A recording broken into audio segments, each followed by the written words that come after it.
Hello, welcome to the Adventure Corner. I'm your host, Robot Spacer, and today I thought I'd spend a little time working on a game I made when I was 12 in HyperCard.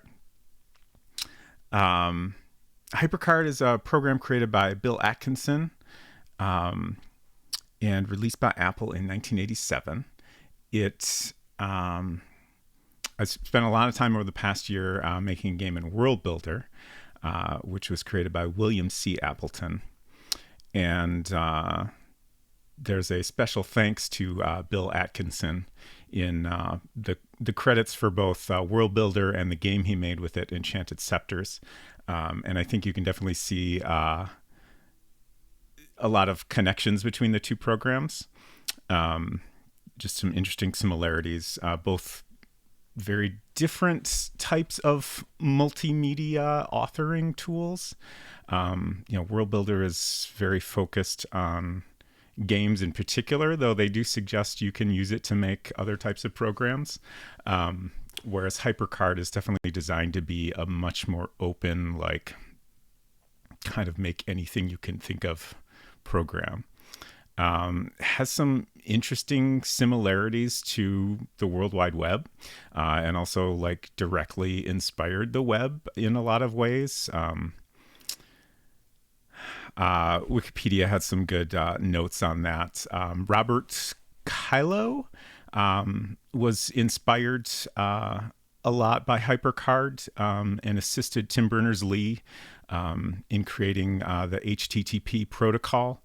The creator of JavaScript, Brendan Eich, was inspired by HyperTalk. It inspired Viola WWW, an early web browser. The pointing finger cursor that's used for links in navigating through stacks was used as the hyperlink cursor in the first web browsers. For Kung, hello. It's cited in Berners-Lee's papers. Yeah, thank you for that info. Good to see you. In Baltimore, good to see you as well. Hope you all are doing good. So yeah, lots of neat connections there. And so this game I made when I was 12, back in 1990 or so, is called Beaver Pelt Man. And I really loved the Dark Castle games, and I can't really remember how I came up with this idea. It was somehow connected to French class, some joke from French class I was in with some friends. But in the game, you have defeated the Dark Knight from the Dark Castle games, and the Dark Knight has unleashed his royal beavers, and now they're attacking, and you have to stop them. And there's like 4 levels where you're fending off beavers in various ways with different obstacles. And then in the final level, the final boss, you encounter the Golden Dragon, I think it's called, Lord of the Beavers. And the gameplay for that is very, very different. And it was a pretty ambitious game for when I was 12. Like, I'm impressed how much of it I was able to complete, but it is super, super rough. It's not fun to play, especially on a modern computer where you're expecting things to be much more responsive. And I'll get into why that is in a bit. But I thought I would spend some time fixing it up a little bit and making it more fun to play, and just kind of finishing it to the state that I would have gotten it to if I was capable of doing so back then. I think just my inexperience was kind of an obstacle to figuring out a lot of the little issues I ran into. Beaver Pelt Man remake, I would say it's more of a remaster. Definitely not a remake. I'm trying to change as little as possible, and just focusing on, is this a change I'm making just because I think something could be, a little bit nicer, or is it a change I'm making to make it, more fun to play, to fix a bug or something like that. There's lots of little things that I'm tempted to change just because something doesn't look as nice as I would like it to, but I'm trying to stick to like the art and stuff that I created back then, and just change as little as possible about it. 6-7, good to see you. Oh, hey, game development. I'm fairly skilled at this one, but the leaderboards are very tough.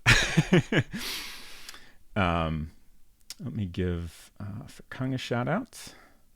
Furkung plays a lot of text adventure games,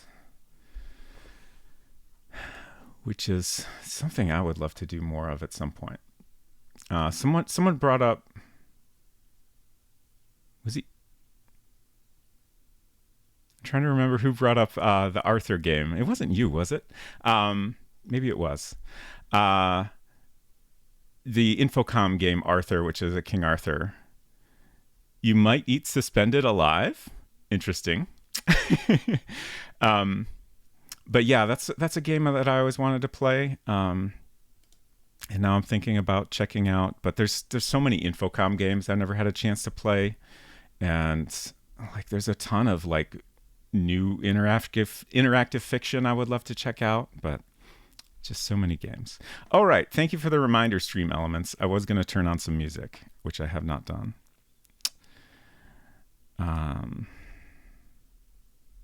Let's see. Let's try this Chill Step playlist. This is another Stream Beats playlist. Hopefully that's coming through. Let me know if the volume could use adjusting at all. Okay, so actually, now that I've done that, I was going to start out with a demo of the current version of the game, and it does start with a little bit of music, so let's pause that. We'll bring it back in a bit here. So this is the completely unchanged original version of the game that I recovered from. It was on 3 floppy disks, so I just dumped all the files into a virtual disk here. And one of the things that's a little bit weird is like this HyperCard stack here is the instructions for the game, whereas this kind of takes you right into the like animated intro to the game. So like the first time you play it, you definitely want to open this, but in the future you would go straight to this. And just like the naming of this is very goofy. I don't know what I was thinking. It seems like something I, might have thought about cleaning up eventually, but never got around to.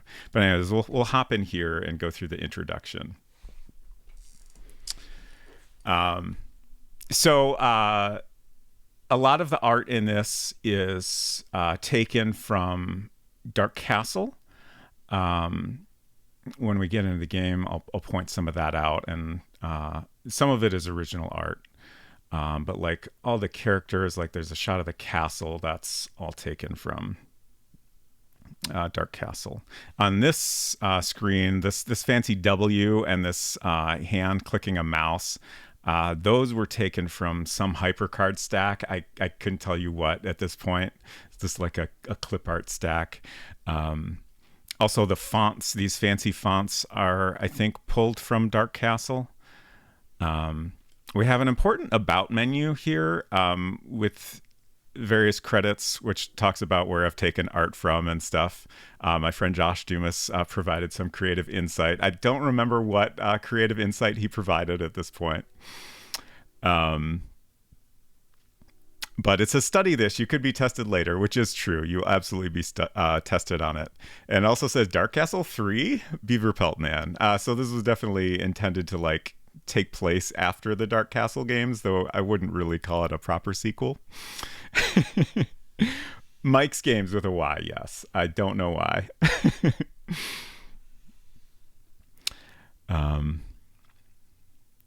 No one can say this game does not test you. That's quite true. So I'll go ahead and read all the introduction. It's like 5 screens worth, so it's a little bit long, but it's kind of entertaining, I think. Welcome to Beaver Pelt Man, probably one of the first arcade-type HyperCard games. Citation needed. I don't know if that's true. I certainly hadn't played any at the time. Next time you play this, just start by opening the stack Beaver Pelt Man. After the intro, you will go straight to this store. You start out with $600 to spend on traps. Click on Buy Traps. Use the arrows to choose the amount of traps you want for each type of trap. Use Cancel to set everything back to 0, except your money. You get points for the money you have left over, so buy as little as you need. Also, you lose points for buying traps if you come back again. Click on Beaver Time to start the game. So that's all kind of a long way of explaining that basically your money and points are the same thing. So if you spend money, you're spending your points. And if you lose points in some way, you will also lose money. So if you want a high score, you want to spend as little money as possible. Look in the upper right corner of the game screen. Use the left and right arrows to point to the target area. Press on one of the traps in the upper left corner to throw the trap. Cage equals 75 points. Bear trap equals 50 points. Dynamite equals 25 points. So basically, you want to keep the beaver intact to get a nice clean pelt. Otherwise, you'll get less points. Click on Beaver Pelt Man to kill yourself. Use this to get money if you run out of traps and you don't have any points. You only get $15 for doing that, so it's not great. That's something that might get tweaked later to be a little more generous. If you run out of money and traps, you're kind of stuck and won't be able to progress at all. So that's the only situation where you would want to do that. And $15 will get you like one stick of dynamite. So it gets a little tricky at that point. Once a beaver gets to your tree, he will start to chew it down. Click on your score to buy more traps and sell your pelts. Once your pelt meter is full, you go to the next level. And that takes about, I think, exactly 10 beavers. Once you die, click to start playing again. Are you going to remaster the text? I'm going to try to change this text as little as possible. But there are some things that I maybe want to explain a little better. A lot of that text is just talking about the first level. There's a couple specific things there that only apply to the first level. And then there's some stuff in later levels that's important to know that isn't mentioned at all. So I do want to add information about that. The story so far. You start out at Dark Castle after a long and hard battle against the deadly Black Knight. He has been destroyed, but despite your many attempts to restore peace to the land, the Black Knight's final plan to control the world has begun. The Black Knight's royal beavers have been unleashed. I'm not sure if I'll fix typos. I might leave them in. You've got to get to the store and back to the castle with enough traps to stop the beavers. But hurry, time is running out, and you've got to stop them. 3 exclamation points. Thank you for the Roberta Williams. What to do and what not to do. Don't click during the animations. So there's a couple things there. One is that if you try to click any buttons while there's an animation happening, the click won't get processed until the animation is finished. So that's a thing I've been trying to improve on. I've also come across a situation where sometimes if there's like a longer animation playing, it seems like clicking will like mess up the number of frames it's going through, so it won't finish on the right frame. So that's another thing I've been trying to figure out, both what is going on there exactly and the best way to solve it. I do have some ideas for that. Don't try to cheat by opening a higher level. In the original version of the game, you can absolutely do that. And honestly, like that's the only way you're going to get through it in the original version, I think. In the new version, you can still do that, but it will be very, very hard because you won't have any traps. You'll have like 1 life and 0 traps and 0 points. There are ways you can still cheat, but it'll be a little bit harder. Don't try to add points to your score. Definitely something that is possible if you know what to do. Don't type in the message box. Again, in the original version of the game, that will like introduce bugs if you try to do that. In HyperCard, there's like you can press Command M to bring up this message box. That's kind of like a way to quickly execute a single command in HyperTalk, HyperCard's programming language. So you could potentially cheat that way, or you could just do other commands like showing the menu bar to let you poke around at stuff. But I did some weird things that like basically store information in the message box. I don't know why I did this because there's not a good reason for it that I can figure out. But that's another thing I've been changing. Finally, don't use drugs. Don't do drugs. All of these things could screw the game and also make it a lot less cool to play. Do see the About Beaver Pelt Man menu, 3 exclamation points. And again, that's so you know how to get past the quiz later. Explanation of the levels. Level 1, trap 10 beavers and stop them from chewing down the tree in front of you. Level 2, trap 10 more beavers while protecting the log you're standing on. Level 3, trap 10 beavers before 10 of them escape to Dark Castle and take it over. Look out for the lightning. I do want to point out, it's funny, I spelled lightning wrong here, but I spelled it correctly in code, where I refer to the lightning code later. Trap a final 10 beavers, then go on to the final battle with the deadly golden dragon, Lord of the Beavers.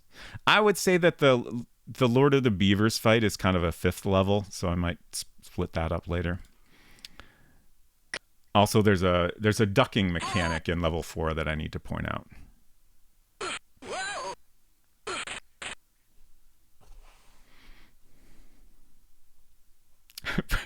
Look at all those beavers. 6-7 says, personally, I think some particular drugs would improve the experience. That's probably a fair assessment. I just realized I forgot to turn my lights on. There we go. So this castle art is straight from one of the Dark Castle games. I hope that's not too loud.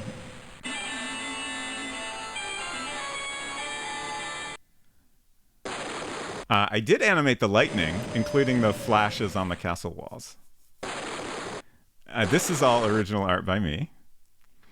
Except the 2 characters here are taken from Dark Castle. I think I added some animation. Like the animation of the characters is kind of a combination of stuff I pulled out of Dark Castle and things I animated myself. So here's your first problem. I don't know if this was authored in a different version of HyperCard where this error didn't come up or what.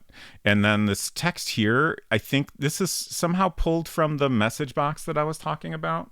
I don't know why it gets that text in particular, but that was something I noticed coming up pretty often.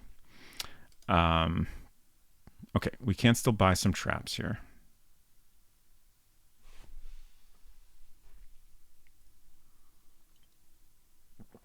Oh, okay, that didn't work right. Let's see if we can play the game at least. So here's the test I was talking about. And a weird thing about this question is all the early stuff from Silicon Beach Software credits Eric Zoker for creating Real Sound. I don't know if the Real Sound credits are different in Beyond Dark Castle or what. But Jonathan Gay is the answer it's looking for here. He was the main programmer for the Dark Castle games. Another error. Oh, okay, and that's blocked the game from loading. So we can just... Oh, let's try this one. Mike Piontek. Okay, we get that again. Oh, is Command M not working? That's interesting. Okay. Well, we'll quit and we'll open the first level.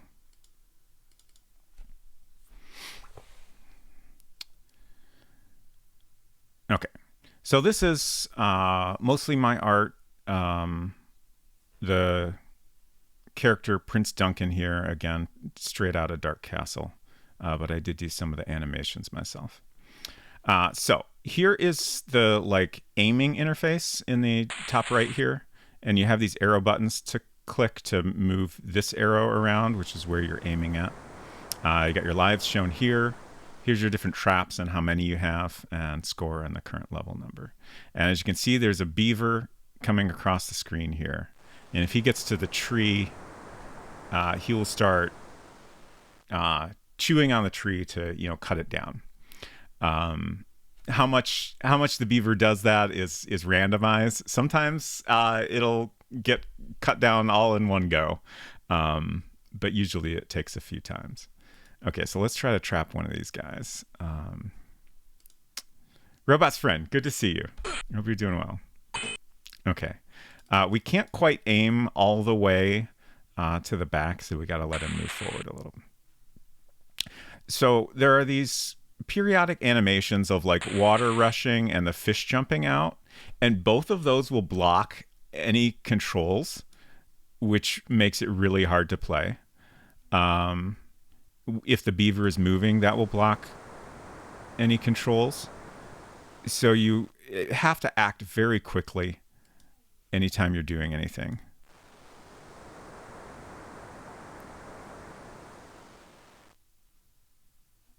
I think we got this one. Nice. Okay. So our pelt meter has increased by 1. And again, we got to get 10 to successfully complete the level. So one of the other huge issues with this is that these arrow buttons are not responsive. It's kind of hard to tell if you're not the one playing it, but often if you just try to click once, nothing will happen. And because of the thing with the animation blocking interaction, it's kind of hard to tell like what's going on there. But when I open up the code, I'll talk a little bit about why it doesn't always do anything when you click the button. Oh, I think this is it.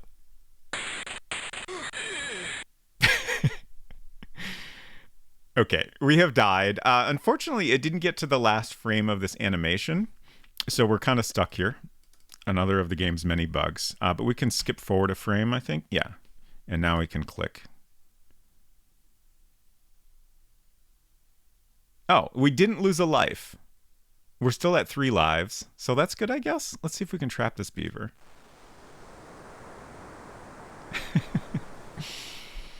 Our HyperCard's like punch card version of hypertext. The real answer to that question, that is a good joke. The real answer to that question is it's well, it's not quite hypertext because you couldn't link within a block of text. But it does qualify as hypermedia. Generally, you'd have buttons that link to different cards, which like the whole thing is really similar to web pages, but offline. So you have different cards, which are basically web pages. Your card is basically a screen's worth. Like this whole thing is one card. You can change the size of the card, but you know, starting out, it was generally a full screen thing. You can give a card a name, or you can refer to it by number. You can have a button that goes to a specific card, or you can just use the menus to navigate your cards. We've died again because I'm talking too much. There's a lot you can do without writing any programming, but there's, of course, a lot more you can do if you do write some programming in HyperTalk, which is... I'm trying to think of how to describe it. It's designed to look like more like plain English than most programming languages. I'll show some of it in a bit, so I'll talk more about it then. Robot Spacer, no. But yeah. I think that gives you a good idea of what it's trying to do. Oh, we got to the last frame that time. That's fascinating. But yeah, you get the idea here. It keeps resetting our traps and score. There's lots of bugs. It keeps resetting the pelt meter, although I think behind the scenes it's actually keeping track correctly of the number of beavers we trapped. But it's all super buggy. It's very hard to play. It's not fun. Like, I think there's lots of fun things going on here, but like the actual gameplay itself is not fun because of all the bugs. You can skip around a little bit. Like, you can go directly to, these are the first 4 levels, and then there's like an animated introduction that takes you to the final boss fight, which is the number 6 file, and then there's an animated ending, and this is the game over that plays if you lose all your lives. So that's the initial version of the game. Let's restart, and then I will boot up what I currently have. So I was going through a process to get ready to release this and Pump It Up, which is another game I made back when I was around 12 or 13. And I originally thought that there was no way to modify either game. I did my best. There's this feature in HyperCard that lets you protect a stack. You can even password protect it. I was reasonably sure I didn't password protect it, but I couldn't figure out how to get the menu to show all the editing options. So let me open this up. Again, this is after a bunch of changes I've already made. So I added this sort of start menu. So you can go directly to the welcome screens, which I showed, all those screens of text, and then that'll take you to the animated intro. Or if you've played this before, you can click play. That'll take you straight to the store. It'll actually skip the whole animated intro, which I think you would really only ever want to watch that once, if once even. And then you can quit. You can also quit from the menu, of course. Actually, let's go into the level I'm going to work on. So level 4, I haven't updated at all. So it's still protected and everything. So I can show you the process of that. I actually had to dig through. So first thing, if any animation is happening, you want to press Command period on your keyboard to stop that. And then you can hit Command M to open up the message box. And from here, you can show menu bar. Now, if this was your first time doing anything like this, you would need to go to the home card, which this is a default home card. This is actually something you can like totally customize. Like if you're making your own stacks, like, it's pretty much, it's like a homepage. And you can, link to your own stacks. You can add, whatever you want here. And you've got arrow buttons to go through different cards here. And then on the last screen of your home stack is always this user preferences. So by default, it would probably be set to like browsing or maybe one of these middle levels, but we want it on scripting, which lets us do all the editing and scripting stuff. It's basically, fully unlocked. So if you don't have that set, then you won't be able to do some of the other stuff you need to do to edit a stack. But now we can go back here. We can show the menu bar again. And this is the thing that I had a very hard time figuring out. If you open the file menu, there's no option here to change the protection settings, which if it was unprotected, you would see some additional items in the menu here. The trick is you hold down the command key and that gives you the full menu, including the protect stack option. I had to spend a lot of time reading through HyperCard manuals to finally figure that out. So now we can uncheck can't modify stack, can't delete stack is fine. I'm not really worried about that. If there was a password, you could set that here. And then we want to change it to scripting so we have full access. Hinton, good to see you. Spinning Mind, good to see you. Okay, so another weird thing about HyperCard is, World Builder, we had a separate authoring tool. And then, if we want to play it,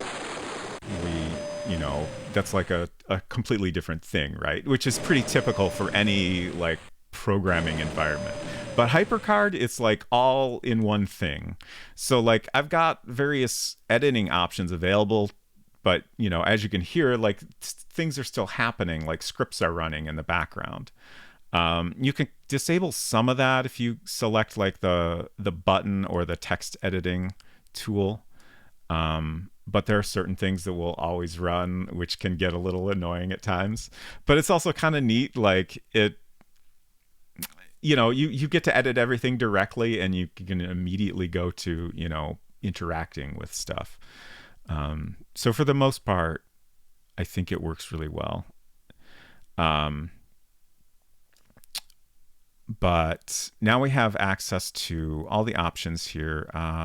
Wait, let's see. Why are there's some menus that aren't showing, and I'm trying to remember why that is. Okay, so if we choose one of the drawing tools, then we get these other options. I just wanted to show this patterns menu, which is really similar to the World Builder patterns menu. Some of the patterns are a little different. This one's fun. We have a lot of similar things, like setting the line size, and we can edit patterns. That's neat. And then we have a lot of additional tools that aren't in World Builder. Everything in HyperCard is like it's all bitmap, like you're editing pixels, as opposed to the vector drawing tools that are kind of the focus in World Builder.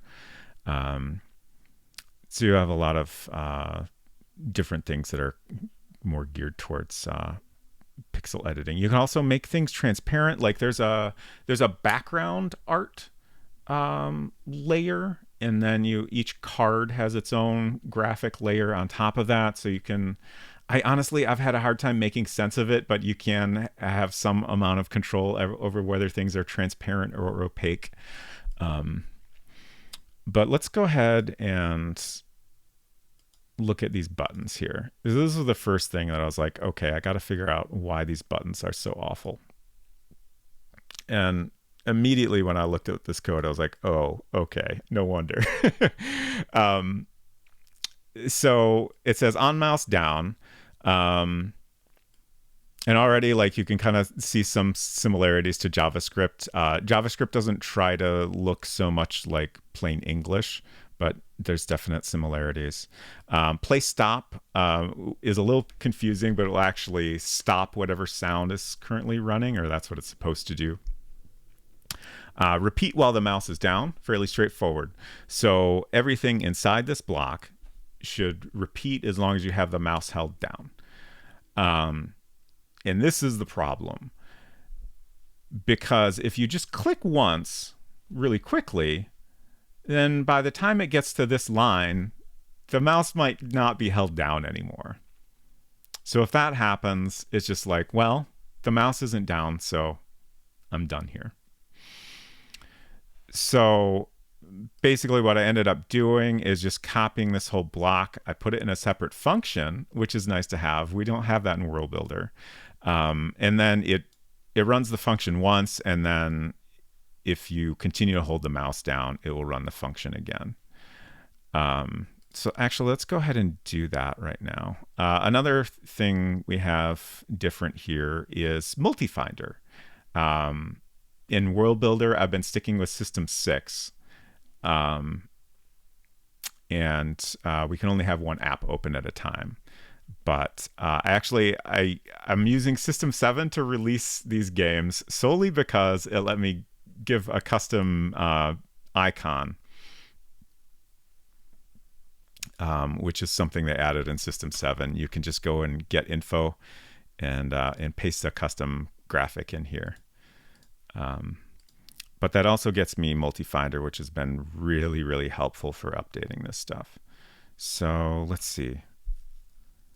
Oh, you know what? I saved a lot of code into files here so I could copy and paste it between stacks really easily. But I don't actually have this code here. I think I'll just go ahead and redo the same thing from memory. So there's two ways you can create a function with on or function. I honestly don't understand if there's a difference between the two. But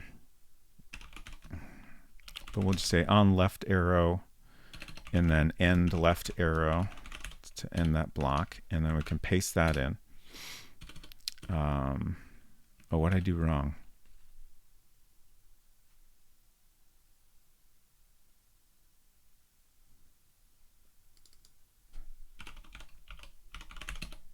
Okay, that was the error. I think I changed this to just be a block and if. And then this needs to be greater than or equal to. Okay. So then up here, we can just call left arrow before the repeat and then inside the repeat. So that should work much better. And my testing it makes a huge, huge difference. Congratulations on achieving functions. Thank you, Hinton. Overall, it's been so much nicer to work in this compared to the language in World Builder.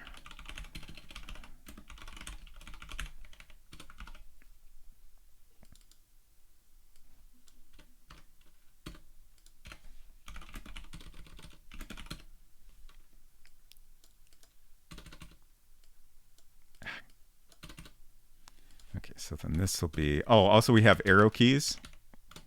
So nice to be able to do that.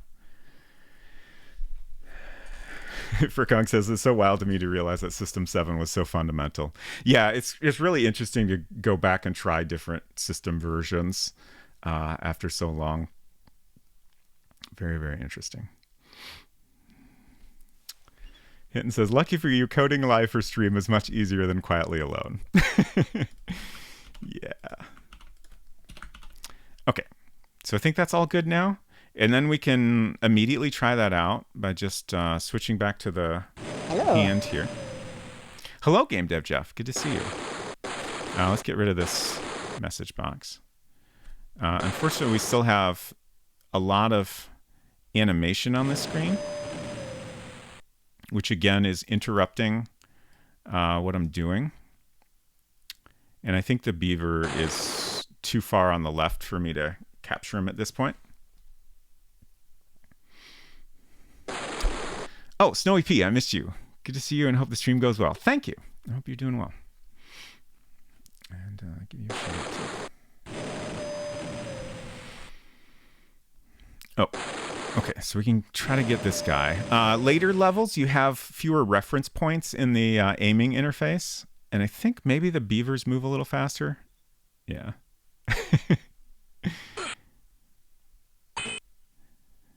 But again, it's kind of hard to see if you're watching someone else play it, but the arrows are much more responsive just from changing that alone. And then let's go ahead. So you have a lot of different places to store scripts. You have the stack has its own script, which is kind of similar to like the global code in World Builder, like that's shared across all the screens of the stack. Background, it's not too unusual for a stack to just have one background that's used through the whole thing, but you can have multiple. So that's code that is shared across all cards that have the same background, and then the card has a script, and then also like individual buttons. Thank you for the follow. Good to have you here. Have their own scripts. So like for your action that runs when you click on the button or whatever, that's where that would go. You can also have text fields that have a script. Honestly, don't know. Probably like if you wanted to do something with the input to like validate it or whatever, that would probably be the primary use of that. You can also see there's a bunch of like options here to like change the appearance of things and some different like functionality you can change with a checkbox. But let's go into trying to remember where some things are. Let's check out a couple things here. Okay. So this has some code that runs on idle. So if you're not doing anything. One thing I've been doing is we can put a bunch of global variables all in one line. So if we specify that a variable is global, that is shared across not just all cards in the stack, but also across different stacks, which is kind of weird, but very helpful. that allows this game to be split across different stacks, like the way I have it set up. But like the score and your number of traps and stuff can carry across all the stacks. That does definitely introduce some complex things to worry about, like, if two stacks by different authors use the same variable name and like you have someone jumping between them, like you could have some weird things happen. You could also basically, like, you could hack this game and cheat in it, by writing your own stack that sets some, like, gives you a huge number of traps and then opens the last level of the game or whatever. Since it's all offline, it's not really that big of a deal. You're kind of only affecting your own stuff by manipulating things that way. But certainly some things could happen unintentionally. So we can also add empty lines, which is great, and kind of just figuring out what's going on here. And we have comments. Very nice. I was not big on commenting when I was 12, so I don't have any, but I have been adding them occasionally. Let's see. I haven't actually looked at this card at all, so some of this is new. But this is putting a random number into a variable called new torch. And if new torch is less than old torch, then put 1 into new torch. Okay. And then it's combining TRCH and the number into torch number. And then it sets the icon it's basically changing the icons that show for the 2 torches that are on screen so it can animate through a bunch of frames. And then it just kind of moves some variables around. And then we put a random number up to 50 into the variable it.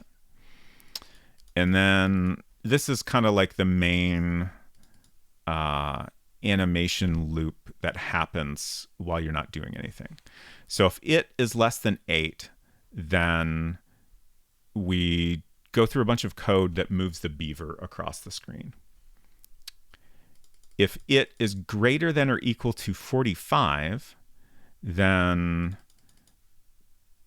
we get another random number.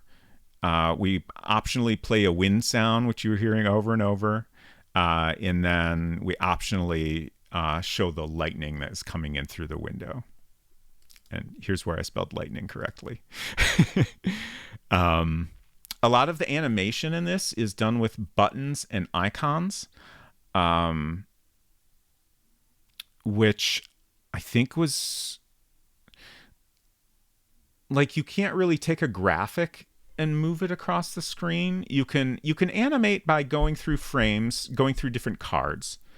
You can animate by taking a button or a text field and changing its position on the screen, but there's no way to like just take a graphic and cycle through frames. So like changing the icon that's displayed on a button was, I think, the simplest way to animate. So that's how I do a lot of animation in here. If you ever see CD, that's an abbreviation for card. So card button is the way you refer to a button that's part of the card as opposed to part of the background. And then again, it is just a variable name. We can wait until sound is done. So like this is waiting. If the wind sound played, it waits until that's done. A fun thing about that command is it also blocks all interaction until the sound is done. So I've been trying to get rid of this wherever possible. I'm just going to go ahead and comment that out right now. There's certain cases where like we kind of need to wait for that to finish because like we want things to be synchronized with animation in some way. But I think in this case, it doesn't really matter too much. Actually, I think what I'm going to do here... Okay, so this picks a random number. I'm not sure if random starts at 0 or 1.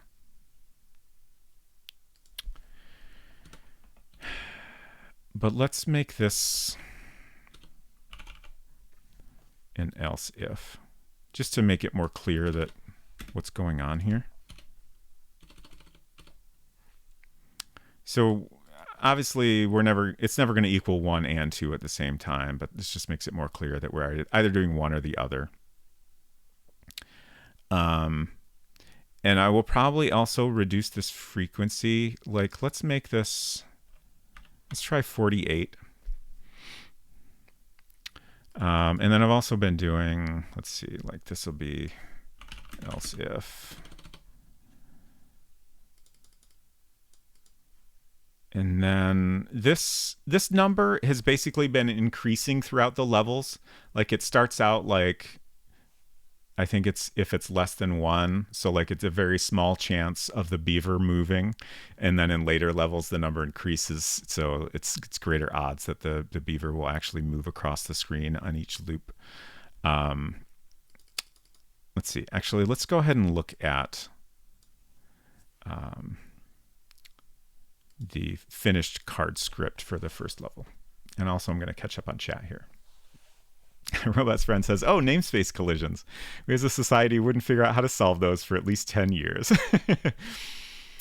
Spinning Mind asks, does HyperCard have file access? Was there ever HyperCard viruses? That is a great question that I don't know the answer to. I do have a funny story about a thing I came across with my game Pump It Up. That's kind of related to that. It's not anything specific to HyperCard. But I kind of created a weird little harmless virus in that I modified the icon for... I put my game Pump It Up on a couple of floppy disks, and then I modified... It was packaged along with a copy of HyperCard. And I modified the HyperCard icon using a program called ResEdit. And in doing so, I was, effectively modifying the icon for HyperCard itself. Like, I wasn't doing anything specific to my game. And when I recovered things and was copying stuff around, I ran into a situation where, like, the main copy of HyperCard on my hard drive suddenly had the Pump It Up icon. And then all my HyperCard stacks had a Pump It Up icon on them. So it's basically like this weird little virus, and it persisted even after like removing Pump It Up from the system, because icons get stored in this desktop database file. So like it would persist there until you used a special command to reset that database. So that was a funny little thing to come across. And again, in System 7, there's a much nicer way to do custom icons. So that was why I used System 7 for these games. That's what I'll be using when I release them. But yeah, I don't know if there were any... I think... I'm just trying to think of what you could do in terms of a virus. There's definitely harmful things you could do if you trick someone to open a stack and then open some other stack. So I wouldn't be surprised if there were, but they would also generally be easy to get rid of. Like I can't think of a way in which I don't think you could have a script that writes another script. So like, I don't think you could modify a different stack. Although there's also a plugin system in HyperCard that lets you do like some pretty significant stuff. So maybe that actually makes me want to look that up. Is it a variable name HyperCard convention or a 12-year-old Robot Spacer idea? Either way, I kind of love it. I think it was probably a HyperCard convention. Like it fits with the kind of like English language approach to HyperTalk. And I'm pretty sure I got that convention from somewhere else. But yeah, it is kind of fun. But it's a little like, if you use that variable multiple times in a single script, like I have done, it gets very confusing. So I've been updating some of the code to use clearer variable names. I might be entirely wrong, but I think it is a lot like this in JS. Yeah, that is wrong. It is just it's a local variable name. I don't think it has any special function like this does in JavaScript. I'm pretty sure that's correct. I remember ResEdit because Mac friends complain about missing it when working on PCs back in the day. Interesting. It's a neat program, and I will show it a little bit because there's some advanced stuff you can do in HyperCard that kind of requires it. But here, so I've been trying to basically make the code more consistent across all the levels so that it's easier to fix bugs and also just update the code in a consistent way. So that's why I've saved this stuff out to files. Like the stack code, I've tried to make this almost exactly the same across all the stacks. In fact, I think I'm going to go ahead and we'll start by copying this code. A lot of the code in here is new in general. And one of the things I'm doing is when the stack is opened, I set the level number, which is something I didn't even keep track of before. I have this use animation variable, so I can do some setup in the card when you first get to the level without having any animation. And then I make sure a bunch of these variables are set. Because if you jump to a level, as opposed to opening the initial card that you're supposed to start with, then some of these variables won't be set, and you'll get a bunch of scripting errors because it's expecting numbers there. And then I've added a bunch of stuff to reset the level. Mostly reset trap. If the trap was in like the middle of an animation or still on the screen, it will take that off the screen. And then all of these are just updating the on-screen display of various variables. Like the lives is kept track of in this lives variable. So this function updates the four little graphics to make sure they match that variable. And then same with score, the traps in the upper left, and then the pelt meter at the bottom. And then down here, we just have the actual code for most of those things. Another thing the pelt meter script does is if it's full, then it will present a dialog, which is actually something that's done with a HyperCard plugin. That is stuff you have to do in ResEdit. It calls the special private dialog function. This number specifies the dialog, which is a number you'll see in ResEdit when we go poke at that. And then there's, let's see, peltloc. What is that? Actually, I haven't looked at this code that much, so I'm not sure what this does. Some of the code, I'm just like, it works fine, so I'm not going to worry about it, and unless I, notice a bug. This is all like translating the location in the aiming interface in the upper right into like the actual coordinates where the beaver is moving across the screen. But we're going to copy all this. We're going to go back into HyperCard. We're going to go in the stack script, and we're just going to paste it all in. 32-bit kid, good to see you. Hope you're doing well. Let's see if I missed any other chat here. Furkunk says, well, yeah, I'm remembering it more as the thing you put in that always breaks, and I guess that's just me and this. Fair, yeah. This is definitely a little confusing in JavaScript. Robot's friend says, it is maybe used a bit like the Perl default variable, just the place you store whatever you're currently working on. Yeah.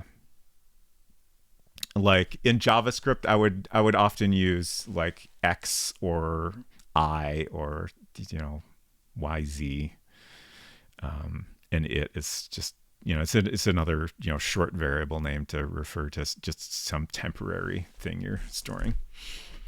Silver, good to see you. How's the HyperCard memories going tonight? Pretty good, I think. we're kind of just getting started here. I hope you are doing well. So I'm looking through here, like this code I just pasted in a newer version of. This is different in this. Not all of the levels keep track of beavers that have escaped.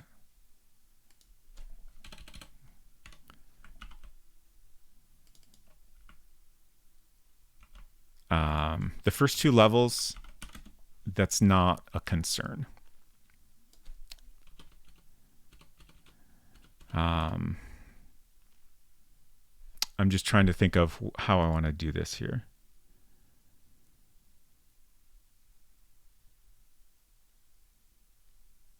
Another tricky thing is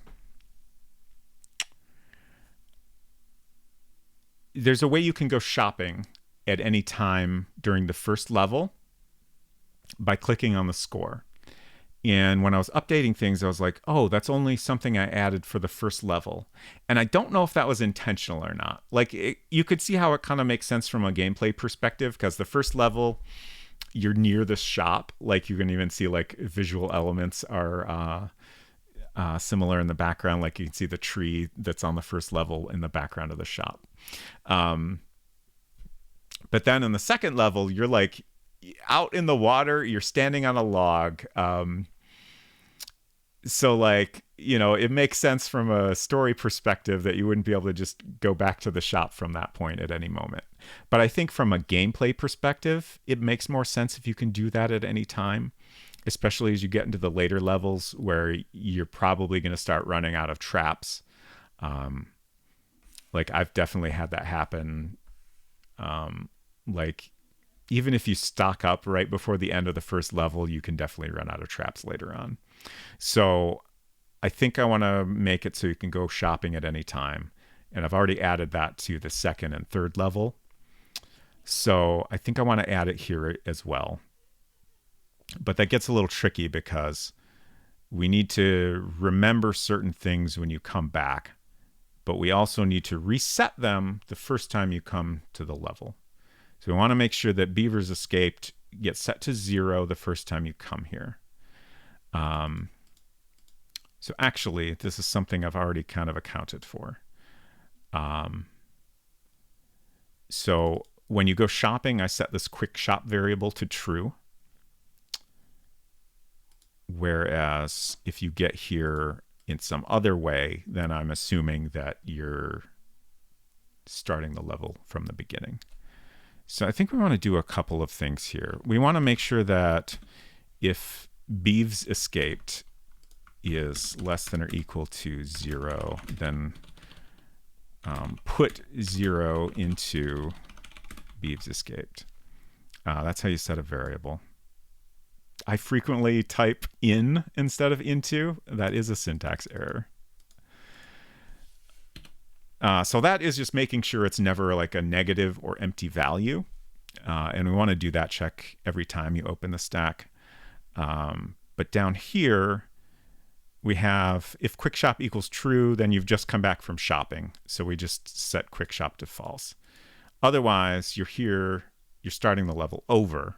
So we want to put 0 into beeves escaped. So when you start the level, it gets set to 0. But if you go shopping and come back, you know, if 5 beavers have escaped, we want to make sure that 5 is still set. So this code won't run at that point.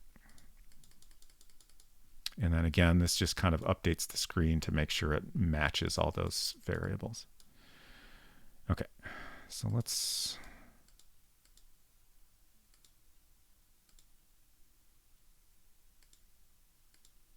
I can't remember if I deleted all the old code here. Okay, so there's that. I think this is the same, and I think hit location is the same as the code we pasted in. I'm just going to make sure it looks similar. Yeah, okay. So we can just delete all that. And then this chunk here, I think I moved somewhere else. I'm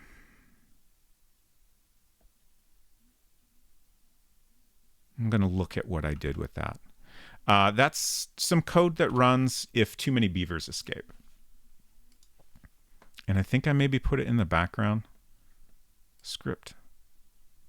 So I'm just going to drop that in the top here.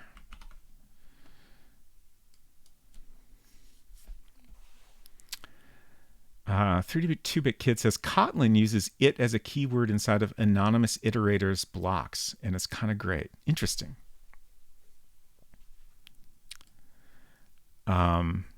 It's wild how many different programming languages there are. Like, in going back to this and working in HyperTalk again, it's been a little bit of a struggle just to like remember like syntax. Like this is a language I spent a lot of time writing back when it was new, but these days, like I find myself wanting to write things in, like more of a JavaScript. Like these days I write a lot of Swift and JavaScript. Even like World Builder's programming language is more like fresh in my mind than HyperTalk is at this point. For Magpie, hello. Is this the new Unreal Engine update? Yes, this is the latest version of Unreal. They got a lot of new exciting features I'm excited about. Welcome. History of programming languages and all the different ways they tried to solve the same set of problems as well. Yeah, for sure. Okay, so let's jump back out to, let's close what we had in here. And then let's open up the background script here. So this code is not consistent. Thank you for the follow. Great to have you here. This code is not consistent across all the stacks, but I have it here to reference as I'm updating stuff. So let's take a quick look through here. Actually, what I'm going to do is open up the previous level. Oh, also one thing, there's no saving in HyperCard, which is actually kind of similar to World Builder in that regard. Just anytime you make a change, it's saved. There's some situations where, you can hit cancel if you've, changed a script and realize you don't want those changes. But, once you hit the OK button, it's saved immediately. Which can definitely be a problem if you don't have backups and goof something up. And another interesting thing is that a lot of the like resetting of levels. So when you quit HyperCard, you'll lose all your global variables, right? Those could all get reset. But there's various things that get changed within the stack in a game like this that get remembered. So like if I move a button around on the screen using a script and then close and reopen the stack, that button will be wherever it was last put. Which is kind of cool. Like you could potentially like store, like you could like save data in a text field, for example, and remember that when your stack is opened again. But in some ways it's a little annoying because, there's lots of things we don't want to be saved. Like we always want the pelt meter to be reset. We want the lives to be reset and match whatever the variables are behind the scenes. I forgot what I was saying that started that whole tangent, but hopefully it made sense. So here I'm going to open the background. I just want to figure out, this is another level where you have to prevent too many beavers from escaping. Oh, right. This function rather, is something I had to get rid of. So I was trying to keep the stack scripts consistent across all the levels. And then I had the stack script call open next level, but apparently you can't do that. I think maybe you can go like you can call a function that's like up a level. So like the card can call a background script function. The background could call a stack script function. The card could also call a stack script function. I'm pretty sure that's all correct, but it seems like you can't go the other way. So if your stack calls a function that's stored in the background, it'll be like, I don't know what you're doing. This doesn't exist. Which kind of makes sense because the background could change throughout the different cards. So I can see why they made that choice. It just wasn't quite what I was expecting. So I'm going to go ahead and delete that now. But this is the main thing I was looking for. I wanted to make sure this is where I put that script. So that's correct. In fact, I'm going to copy this. That's fine. We don't need to save that. And I'll paste this into here, since this script is a little closer to the one we're working on today. This cloud location is for that cloud that was moving across the screen. Ducking is specific to that. This lightning script is specific to, on level 3, the cloud moves across and periodically shoots down lightning. And if it does that when it's above you, you will die. But that is a thing that only happens on that level. So we don't need that here. Okay.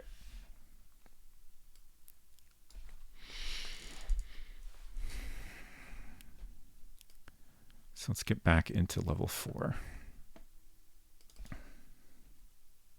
Geez, it's 6:15 already? I did get a late start. Okay. We constantly have to show the menu bar when I open a stack because that happens. Actually, if I hit Command period fast enough, it won't get a chance to hide the menu bar. But usually that doesn't happen. Okay.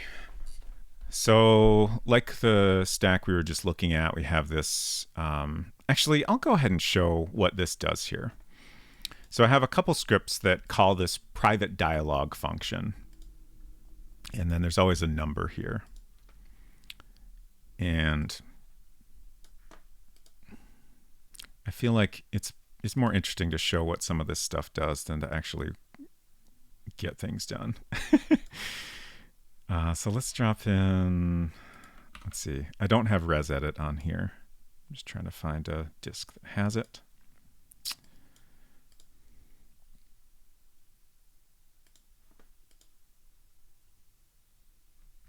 Let's speed things up a little. Is there something you find easier in these older languages?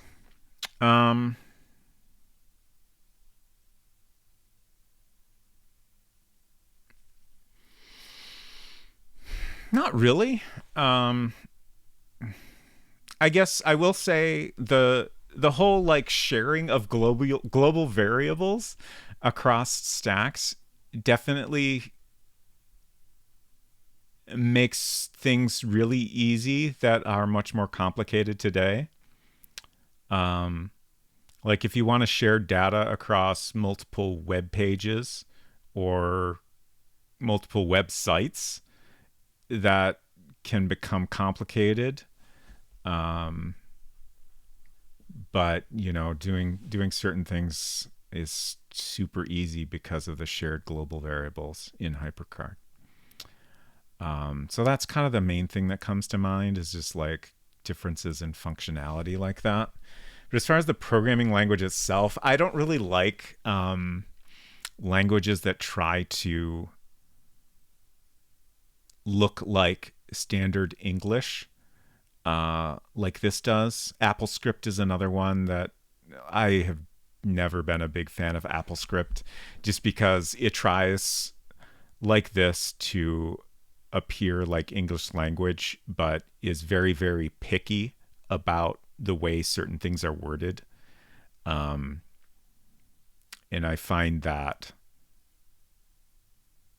it actually makes it harder to have something that looks like English language, because you have to both figure out, what is a way to say this, and then what is the way this program wants me to say this, and then like there's certain things you have to word in a certain way, whereas in a different situation you have to word it in a completely different way. Whereas they both kind of make sense in English, but in terms of the programming language, they're completely different. So it adds a level of complexity that's kind of weird to figure out. Spinning Mind says reading old programming books for like the Atari 8-bit computers is wild. Remember, you could just write to any part of memory at any time. Yeah. Okay, so on here, this is kind of my main hard drive where I've been working on the World Builder game. But we have a copy of ResEdit 2 on here with this delightful Jack in the Box coming out of a Macintosh icon. So ResEdit is a program for editing resource forks. Resource forks are a thing that I can't give you a good technical explanation of. I was not a programmer at the time when they were like a going concern. They still exist today on modern Macs. If you've ever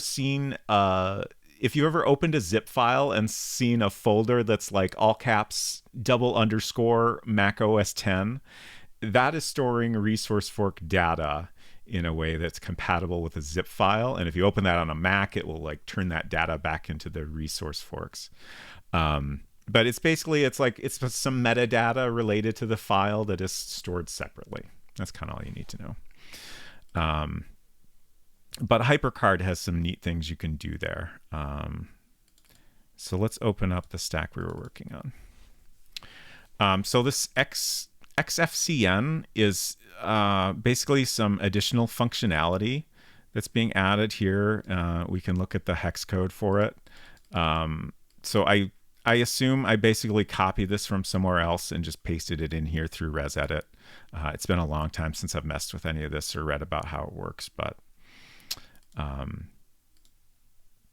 like HyperCard has a way of accessing this, and this can add functionality that is not part of HyperCard itself. In particular, this private dialog function that I've added can open up like these are standard Mac dialogues that you can edit in ResEdit. And let's see, here's like the full resolution version of that. So we can edit various things here. We can add buttons and controls. This picture is also a resource that's stored here. So we've got 2 pictures for the different dialogues I have popping up. And then here's that number, 2101. It's actually referring to this, but they share the same number because it's basically 2 parts of the same thing. And then this 1, 2, 3, 4 is the one that pops up when you beat the level. So there's various things in here we can edit related to that. We can add sound effects. So these are all the sound effects that are used in this level. I guess we can't play those here, but we can copy and paste them between stacks in ResEdit. And then there's icons. Again, all the majority of animation is done with icons. So like here's the different frames of the torch that we're animating through. Because Prince Duncan is a little too tall for an icon. They're all 32 by 32 pixels. His head is a separate thing. I think it must be part of the background actually, because I don't see it in here anywhere. These are the lives. These are different traps in various animation states. This is lightning coming through the window. It's kind of neat how I've figured out a way to like, just animate the top of the window here. And then like these are different frames of the beaver. Like I think the feet are slightly different. So it kind of looks like it's shuffling across here. So if we wanted to add more dialogues, we could do that in here. In fact, I had to move some around previously because, oh, actually, we can do that now. I had to add a screen that lets you go shopping, a dialogue that lets you go shopping here when you click on the score. So we're going to copy that. It's kind of tricky because we have 3 different things to copy, but we'll copy the image first. And then we'll open up level 4, paste in that image. So now I have 3 images here. And then we'll paste in this one.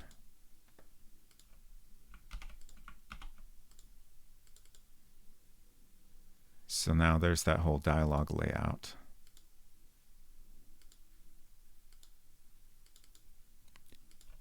And then this is like the window itself that is showing that interface.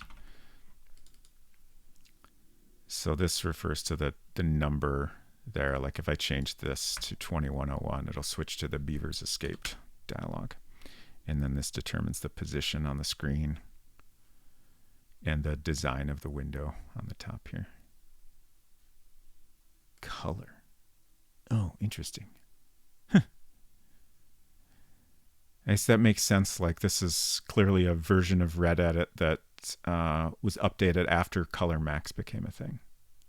But we don't have that here. Okay, so that should be all the pieces of the dialogue that open the store, that ask you if you want to go to the store. Mousimus, good to see you. Look at all those beavers. Oh, I did want to comment when Prince Duncan says, look at all those beavers at the beginning. That is me. That is 12-year-old me saying that.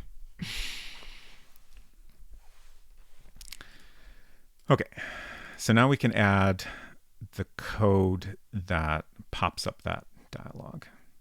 We're jumping all over the place here, but that's just kind of how it's going to go.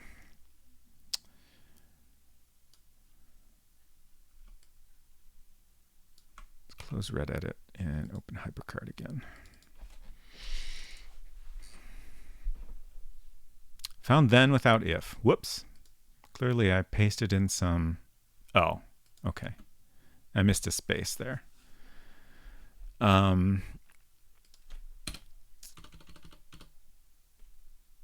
Like a lot of programming languages, just like there's so many subtle differences, like else if, like some languages, you know, you have elif. Sometimes you have end as opposed to end if, like you do in HyperTalk. There's just so many like little things to have to remember all the time. Okay, so that should be good now. Let's get our menu bar back.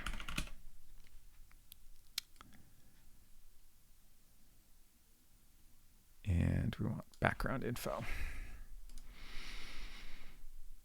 So here, I'm just kind of cleaning things up again. So this is a script that we call from the card whenever it's time to move the beaver. And this handles a bunch of things that happen when the beaver moves. So we repeat this a random number of times up to 10. And this might also be a thing that increases in later levels. I can't remember. And we have beaver loc is a global variable. B is for beaver. And then beavs escaped keeps track of how many beavers have left the left side of the screen, gotten past Prince Duncan. So we subtract 10 from beaver loc because we're moving from the right side, which is 512 would be the maximum point on the right side of the screen, whereas 0 would be over to the left. So we subtract as it's moving from right to left. CD button ID3 is the beaver button. It's not interactive, but again, buttons are a way we can move something across the screen in code. I don't know why I didn't give the beaver a name. You can name your buttons and text fields, but for some reason I didn't. But fortunately, it's always ID3 across all the stacks, so the code can be the same. And then we just move it to the new location.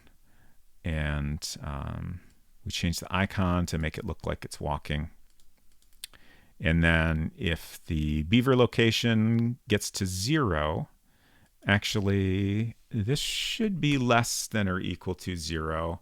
Since we're always subtracting 10, that shouldn't be a concern, but I've been trying to change code like this where there's no reason not to. So that, if for some reason, if the position ended up being like -1 or something, then we make sure this code still runs. Then it checks, oh, you can only let 5 escape. Interesting.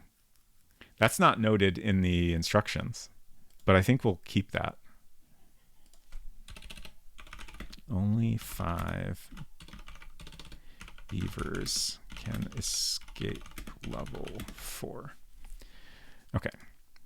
So if beavers escaped is greater than or equal to 5, then we show that dialogue. It plays uh-oh and then a horn sound effect, and then shows the dialogue we were looking at where it says too many beavers escaped.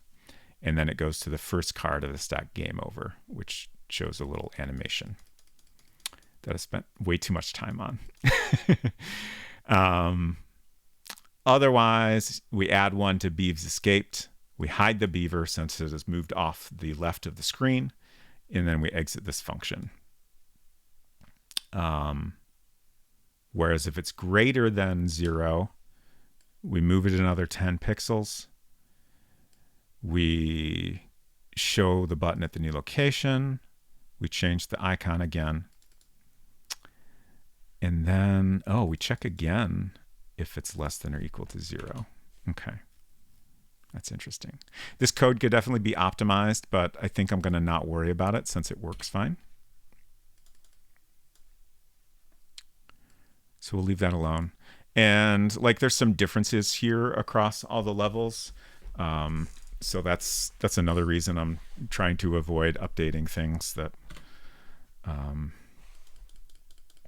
aren't consistent like that. Beavloc, I think, is fine as is. I'm not even gonna look at that. I honestly don't know what it does. I am looking at it now that I just said that. Put the loc of card button. Okay, so it's getting the current location of the beaver, and then it's basically, I think the location is like a number. It's like a string that's a number, a comma, and then another number. So it's the XY coordinates of the button, and it's parsing that. Okay, yeah, it's parsing that, and it's updating the number that stores the location of the beaver. Got it. This dynamite function is some code that runs when you throw a stick of dynamite. The code for the dynamite is actually kind of a mess, but again, I've been trying to not screw with it too much since it mostly works. I just want to check if I changed any of that. Okay, I did. All right, and we need to add this capture beaver function. This is really important.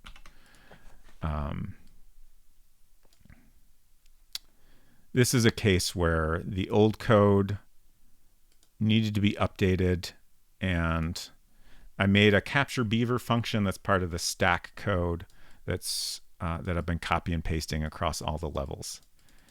And that does a bunch of things in a more consistent way. Like this code here updates the pelt meter at the bottom in a way that is very buggy. Like if you look at the code here, it looks at the pelts variable and then says if it's 1, then set the highlight of button 1 to true. If it's 2, set the highlight of button 2 to true. So if the pelt meter is not in a consistent state, like if you leave the level and come back for any reason, then things get messed up basically. So I rewrote this code to make it work a lot better and also have it in a consistent location. Let's see. We also have this code resets the beaver, which I made a separate function. Okay, and then this code adds to the score, which I was doing inconsistently. I have a update score function now that lets you add a certain number to the score. So it adds that to your score variable, and it makes sure that the score on the screen is set to the same number in a way that I was not doing a great job of previously.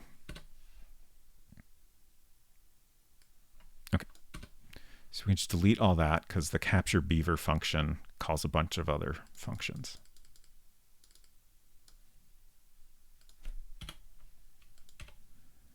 And then up here, we're just going to clean up this code a little bit. We can do this all on one line. It's not super important, but I have made the whole game a few hundred kilobytes smaller with various little code optimizations. So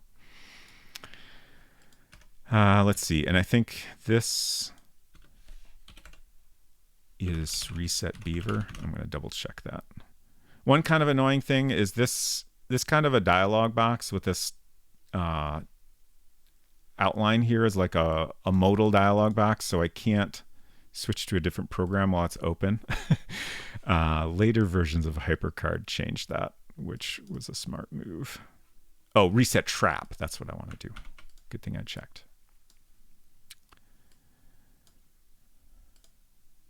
Since this was made in HyperCard 1, I've been trying to keep it in that format.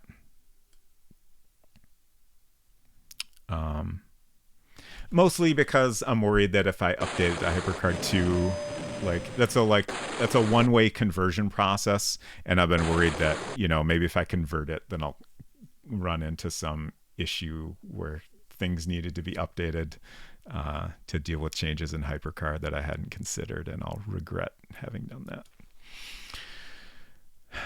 Okay, so our background script is updated now. And what else do we have to do? We have the card script. Let's take another look at that. We've updated some of this. A lot of this was already in the format I've been trying to use.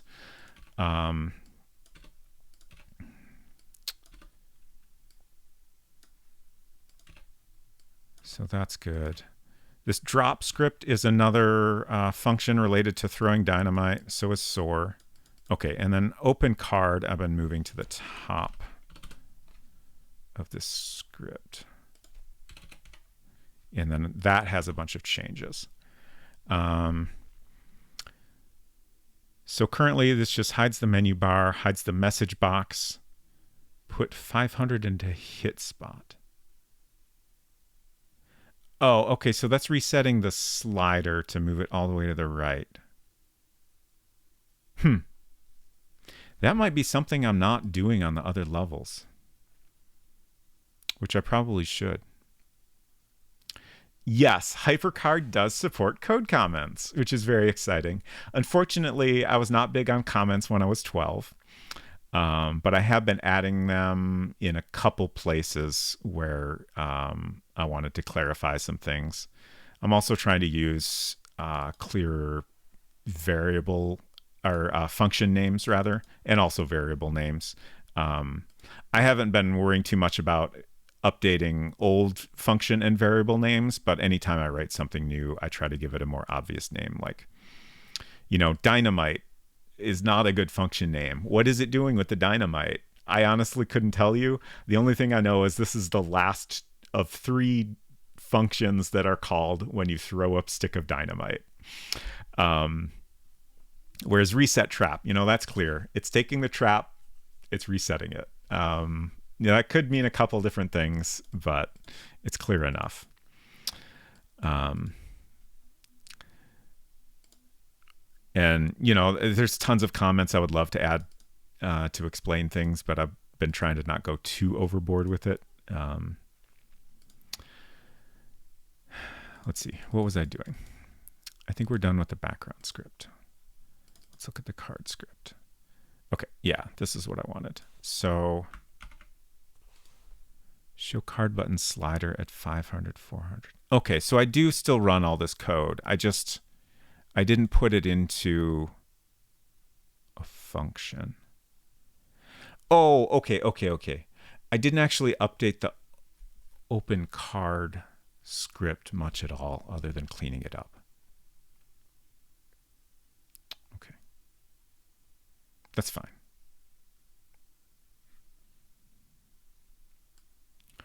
Some of this is specific to the first level, so I'm not going to copy anything. I'm just going to take what's there and tidy it up.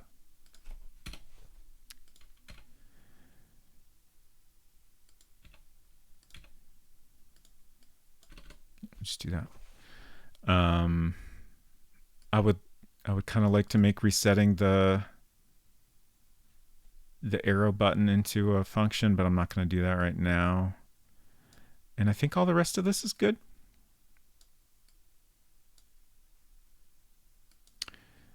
So let me double check that I left drop and soar in the card script.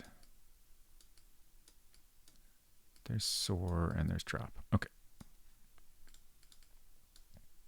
And the first level, I have some other functions that are specific to that level. Okay, so that's all good. And then the next thing that has kind of just been copy and paste between all the levels is these buttons here.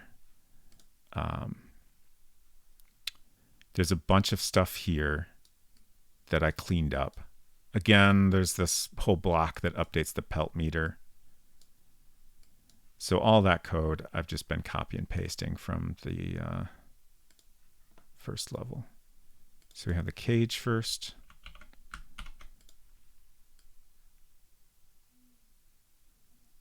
Oh, and one important thing about checking if less than or equal to 0, if a variable is empty and you check if it's equal to 0, that's going to be false, because empty and 0 are separate things in HyperTalk.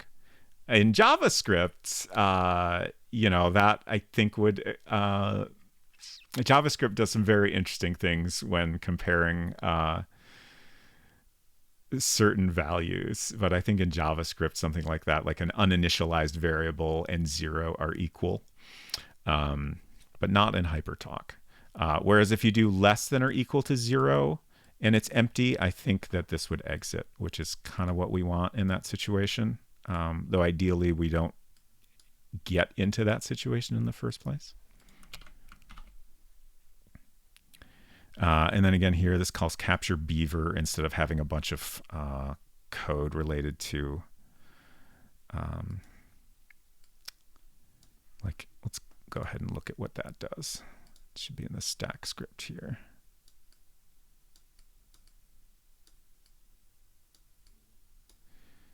So it puts 0 into beav here. Beav here keeps track of whether or not there's a beaver currently on screen. We add 1 to pelts. We update the score, adding new points, which is a value we pass into this function. We update the pelt meter, which does a much better job of the old code at making sure the pelt meter shows correctly. I ran into lots of situations just playing the game normally where like the first level of the pelt meter would be white and then later chunks would be black, which shouldn't ever happen. So this code is a lot better at doing that. And then we have reset the beaver to set the location to 0 and then remove it from the screen, and then reset the trap, which is the button that shows the trap flying in an arc and then landing on the ground. So next we have the dynamite button. Again, that calls a bunch of other functions to do things, so it's a little bit different. I would love to kind of clean that up a little, but again, I've just been trying to do the minimal work I can to fix bugs, and I don't think there are any significant bugs with most of that code, so I've been trying to leave it alone. And then the claw. The claw code is pretty similar to the other trap, although it has a bunch of animation because it animates the trap closing. Oh, that was... This is actually... That should be different.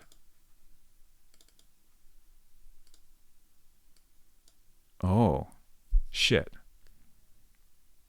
I didn't update these files. This is slightly out of date code. It's not wrong, but it should be calling a function to make sure everything is consistent. So let's go back to this and make sure we have the right code. So I added this reset trap function. So if I ever need to adjust how that works,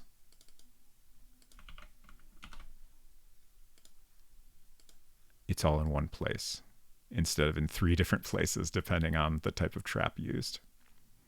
They all use the same button or object. It just changes the icon that's on it.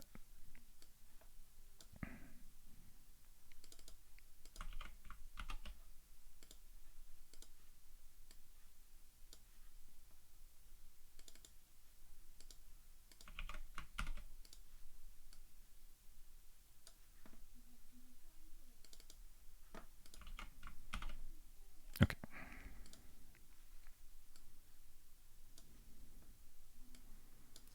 Now we can go back to the level we're working on and update all these with the right code. So now I have reset trap in there, which should work better.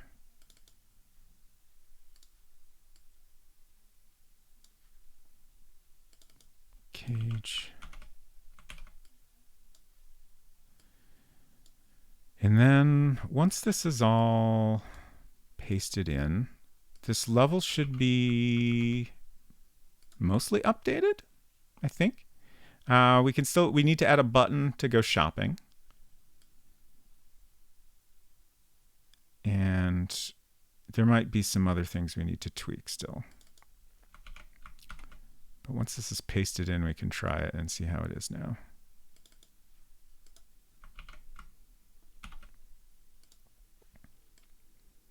Okay. Let's just play it a little bit to make sure the basic functionality is right. Oh, we're on super fast speed. Emulator speed was cranked up there.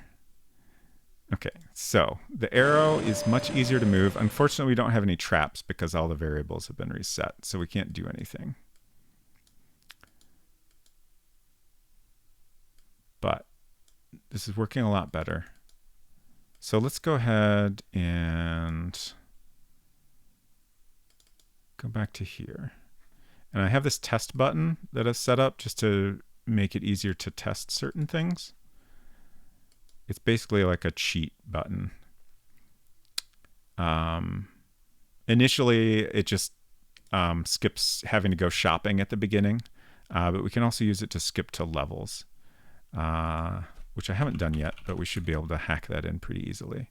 So if we say put 4 into level, that's singular, I think. And then go to first card of stack BPM 4. I think that'll work.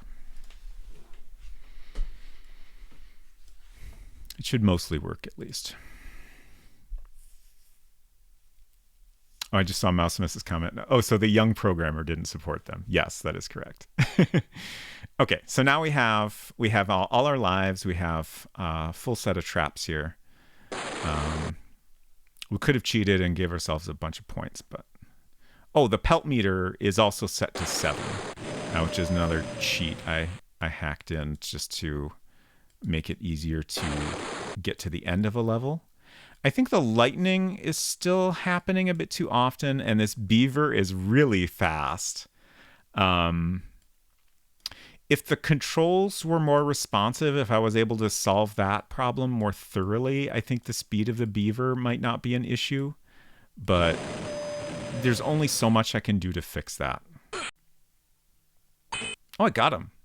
I'm shocked. And the pelt meter has updated correctly, which is good. Definitely my old code would not have done that right. So I think we'll slow down the beaver, and I already made the lightning, or did I? Yeah, I think I made it a little less frequent, but we can go even further with it. It's just kind of there for atmosphere, so it doesn't need to happen very often.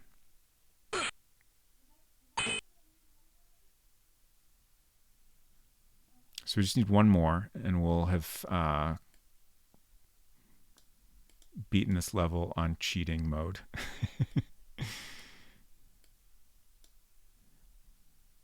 Decor is somewhat reminiscent of Prince of Persia. This background, I drew this myself, but it's very much based on the style of Dark Castle. Which, now that I'm wondering, when did Prince of Persia come out? The first Dark Castle would have been 84.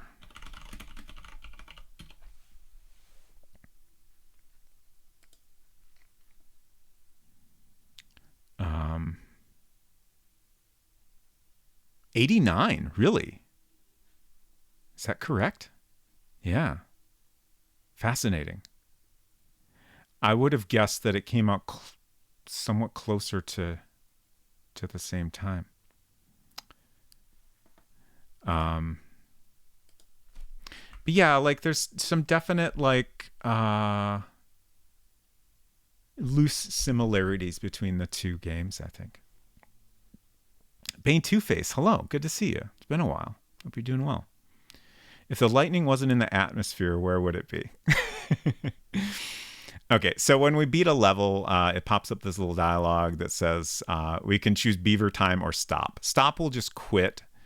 This is something I might want to change, because if you hit stop accidentally without realizing what it does, you basically lose all your progress. And I can't imagine why you would get this far in the game and wish to simply quit.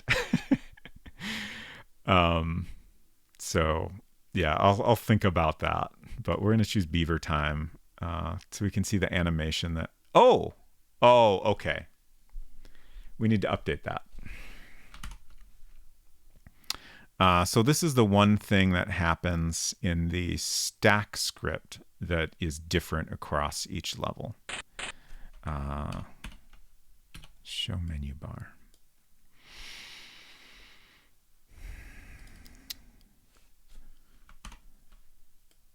So if we go in stack info, it's just this first section at the top here.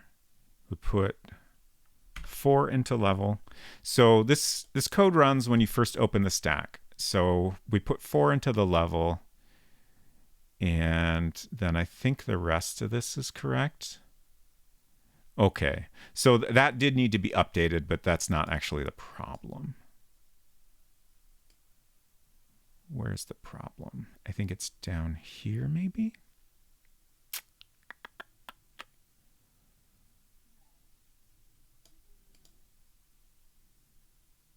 Oh, right. Okay.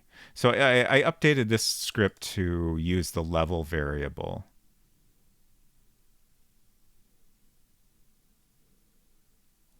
Oh, that was the second level. Okay, yeah. So because this was set to 1, it was taking me to the second level instead of the 5th level. Okay, so that should work right now. Let's go back to the beginning and try that again, just to make sure it's working. My wife is doing good. Thank you for asking. She's currently playing Werewolf, a tabletop RPG with some friends today. Okay, so This actually we didn't need to do here because that happens when you get to the level. But I want to increase this to 9. So we just have to capture 1 beaver to see what happens at the beginning of the level.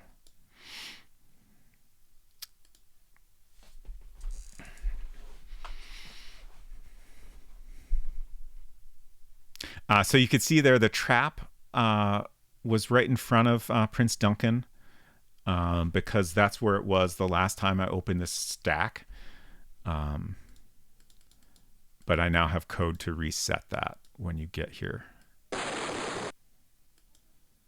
Unfortunately, there's no way to just like tell HyperCard to not save that change. I could reset it when you leave the stack, which would probably be a little bit better, but this seemed like the easiest way to handle it in a consistent way. He moved a little. It's gonna. Oh, just missed him. There we go. Okay, so now this should take us to an animation that brings us into the final boss fight. Hopefully. You can see the pelt meter has changed to a hit meter.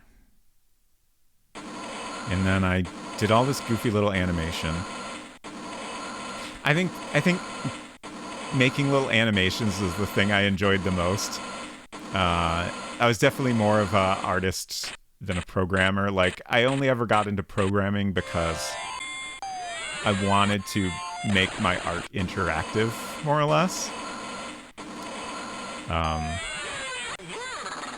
So that's why I spent all this time on goofy little animations and not a lot of time fixing bugs, because that's not fun. Never heard of card button named D. I think what's happening there is it's calling a script in the previous stack that is referencing this button. Yeah. Okay, so it's trying to reset trap. I'm going to make a note about that.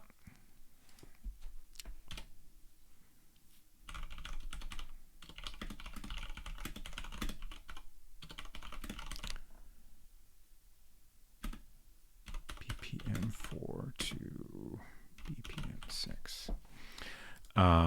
So what happens there is, let's see, we capture beaver. I think that's the first. Excuse me. Okay, so it calls capture beaver when you get that final beaver.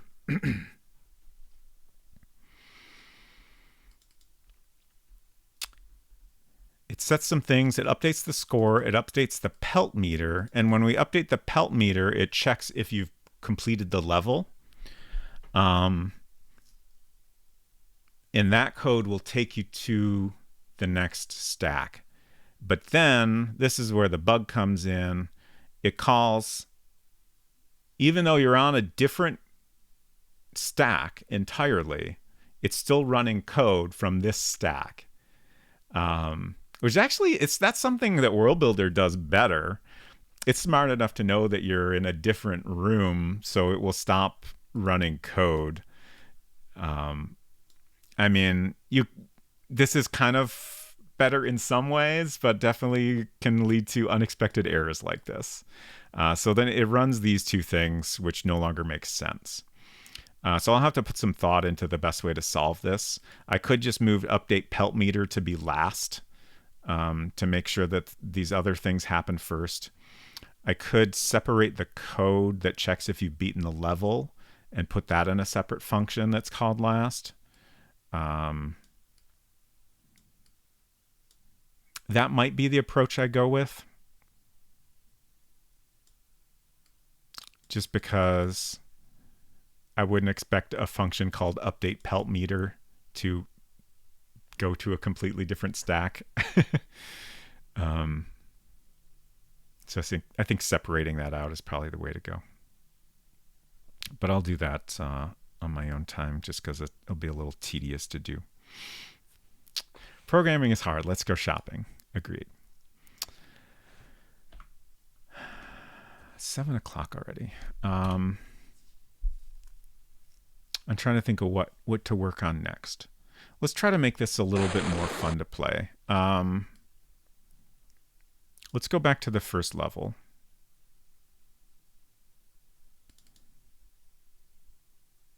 And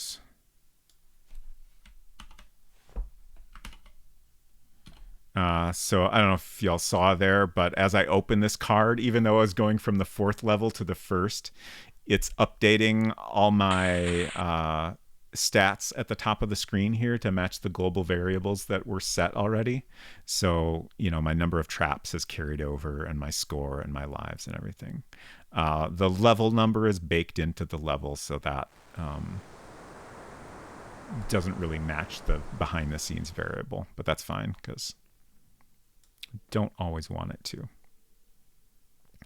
So card info, I think, is where we have our beaver, well, our idle script. So this is consistent across all the levels. We set a random number that's up to 50. Oh, right. This is something I changed that we want to carry over. In the earlier levels, there would frequently be a long period of time where there was no beaver present. So I changed the code a little bit, and I have it always spawn a new beaver if there is not one present when it's doing this idle loop. In later levels, that's less likely to happen because the beaver loop happens more frequently. But I think we still want to add that code to make it consistent. So in this first level, if it is 1, then the beaver will move. So that's like a 1 in 50 odds of the beaver moving, or I was going to say or appearing, but it'll always appear if it's not present because of that other check. And then if it equals 2, we have a little fish animation. So again, that's a 1 in 50 odds of that happening. If it equals 50, I don't know why I chose 50, but I did. Then it'll play the water animation. So there's like a sound of rushing water, and like you'll see the water around the rock in the stream is animating a little. Previously, I had that animation loop repeat as long as the sound played, but that was blocking any interaction. So now I just have it play a couple times, and then I think you can still interact while the water sound is playing. Regardless, it's better than it was. It's still not ideal, but I didn't want to like totally remove that sound and animation, so I'm doing my best. Okay, so the main thing I wanted to check here is it's a 1 in 50 odds for each of these 3 things to happen. And now let's look at the second level.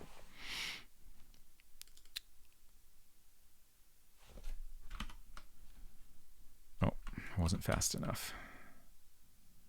So in the second level, we're on a barrel in the water.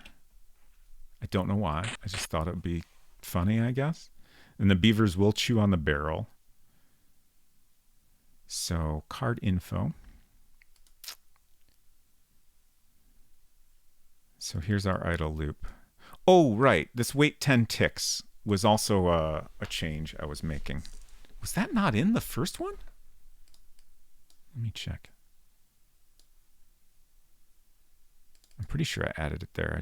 I don't remember seeing it just now.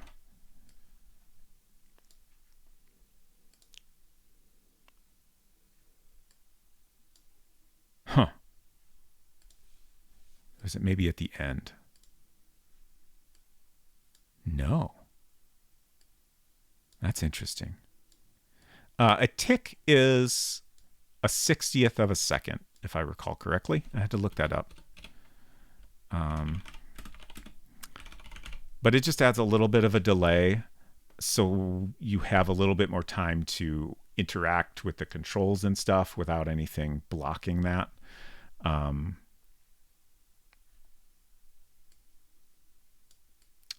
really surprised that's not in here. I could have sworn I put that in here.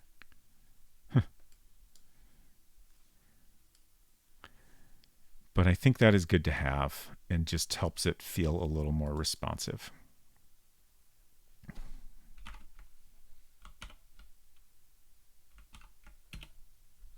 Let's speed this up a little bit. I think 2x is a little more reasonable. The game is, it's tricky. With the emulator at 1x, things feel a little bit slow, but it's probably like running at the most realistic speed a computer would have back then. At 2x, things are a little bit too fast, but a lot of things just feel much more responsive. So it's kind of tricky. Like if there was a 1.5 speed, that might be like ideal. Adventure Josh, hello, good to see you. No punctuation for the code blocks at all. Right. HyperTalk tries to look like English language, so you don't have like, you know, curly brackets or things like that. But it also doesn't use periods or anything, so that's kind of interesting. But yeah, like to end a block, you basically repeat the like this is a function name, so you repeat the function name, say end function name. Or if it's an if then, you end that with end if. And then it just, you know, it parses all the text and formats. It indents everything for you automatically, similar to World Builder. It puts all the indenting in every time you hit return. So that's nice. Okay, so we're back in level 2 here, and we have again the same random number up to 50, but in this case we check if it's less than or equal to 2. So it's slightly greater odds of the beaver moving. And then if it's equal to 3, we have a fish animation. If it's equal to 4, we have a water animation. Oh, what is this? Oh, wait. What?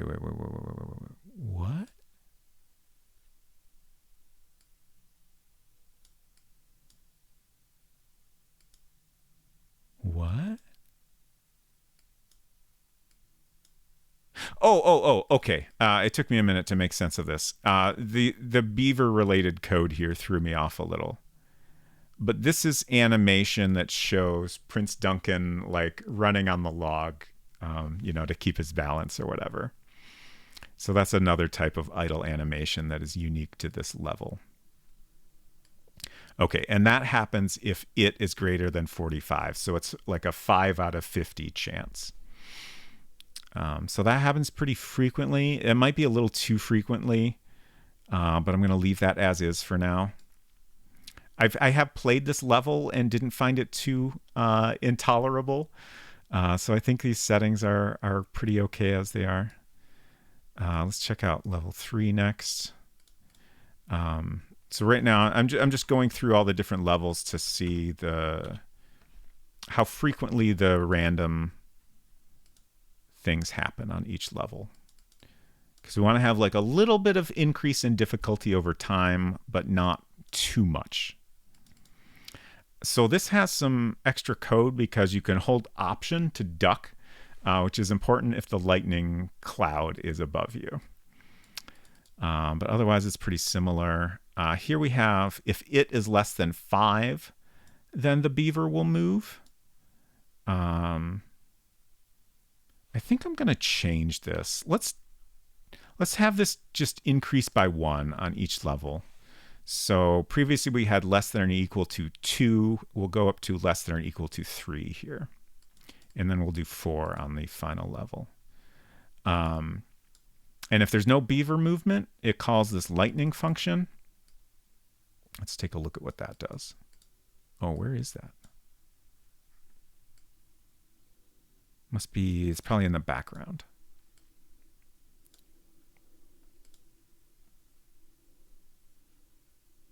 This code is no longer relevant. There's some things here that I probably have not updated. Lightning. There's lightning. Okay.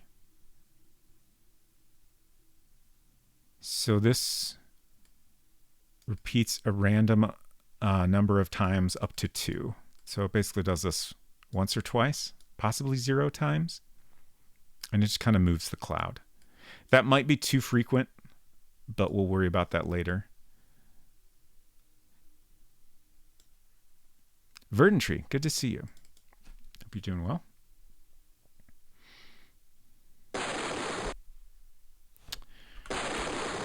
For anyone that has come in more recently, I am working on, this is a game I created when I was 12 called Beaver Pelt Man.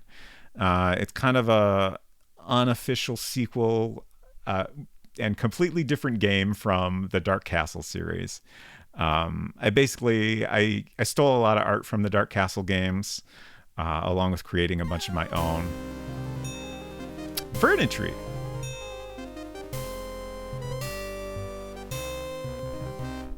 Thank you so much for that Prime subscription. I appreciate your support very much. So I forgot the sentence I was in the middle of. I ripped off a bunch of stuff from Dark Castle and kind of made up a continuation of the story where Prince Duncan has defeated the Black Knight, but the Black Knight had this plan to unleash a bunch of beavers, and they are like just wrecking up the place, and they must be stopped. So that's your goal, and then eventually you have to confront the Golden Dragon, Lord of the Beavers. I don't know why the Lord of the Beavers is a dragon. I think I probably just wanted to draw a cool dragon. And then that is the final boss of the game. So I wanted to go ahead and release this now that I have recovered it from the floppy disks it was on. And I have another game, Pump It Up, that is pretty playable. It's a super simple game, so it didn't really need any updating. But this one, like, I spent so much time on this game, and I think it's pretty amusing for what it is. And I put so much work into it that I wanted to make it a little bit more enjoyable to play. So I've been going back through and fixing a lot of bugs and just making little adjustments to make it more fun to play. So this thing we're doing now, let's see, I think we decided that this would be less than or equal to 4. Yeah. And then we also have wait 10 ticks. So that just adds a little bit of a delay. Okay. You know what? The torch animation always happening is probably an issue. So let's make that random as well.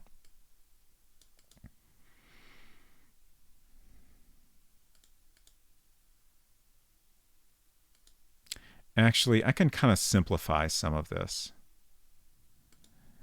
Let's do else if it is greater than or equal to 45. Then we do the torch. Oh, what did I screw up? The indenting is not correct, so I must have screwed something up. This we're going to change to, this is the same thing as greater than or equal to, but I don't remember. Okay, so we hold Option to get that. But I've just been using this because it's easier to remember. So this will happen if it's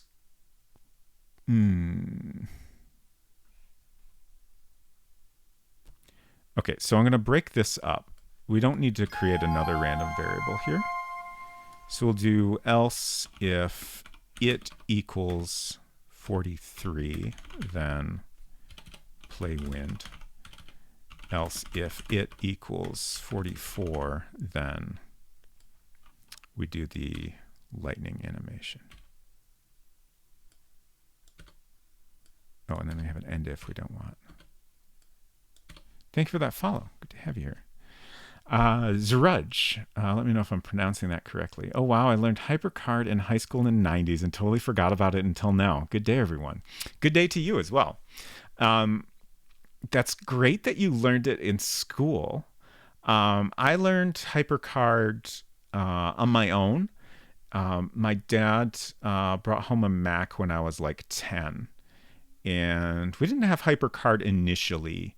But I have a box over here with my System 7 discs, and that included a copy of HyperCard. That's actually something I learned earlier, but I didn't share at the beginning of stream. Bill Atkinson created HyperCard. It was created following an LSD trip. There is a citation for that on Wikipedia. The citation is a YouTube video that I definitely want to watch. I would love to hear more about just Bill Atkinson's experiences. He did a lot of stuff for Apple in the early days. He created Mac Paint, which is a wonderful program. He created QuickDraw, which is like the drawing system used for the classic Mac OS. It was originally called Wildcard, but it was changed to HyperCard for trademark reasons. But one of his conditions for allowing Apple to release it was that he wanted it to be free for everyone. My understanding is initially when it was first released, it cost $50, but then it was included with System 7 for free. So when we got System 7, I spent a lot of time playing with it. I see my problem with the code here. I forgot it then. Now we have the correct indenting. So yeah, whenever that came out, probably early 90s, I spent a ton of time in HyperCard. I didn't encounter many Macs at school until high school for me, which would have been like mid 90s. But we didn't use HyperCard. I'm trying to think of what we did do on Macs then. In college, I had a class where we learned some stuff in Director, which I also used a lot, and Flash as well. HyperCard is a better name, IMO. Yeah, it definitely.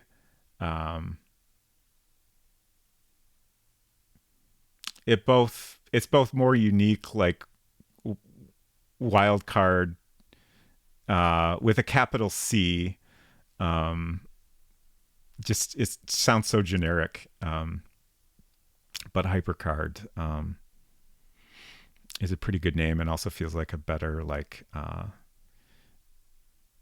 description of what it is. Like it was kind of the first introduction to like the hypertext and hypermedia concept for a lot of people.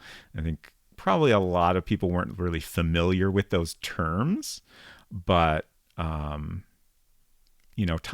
into that still makes sense, and just seems like a better description of what it is. And card, because it's like the screens are all called cards. So, that part of it makes sense as well. Adventure Josh says, yeah, I think running it was free, but editing cost something initially. That sounds right.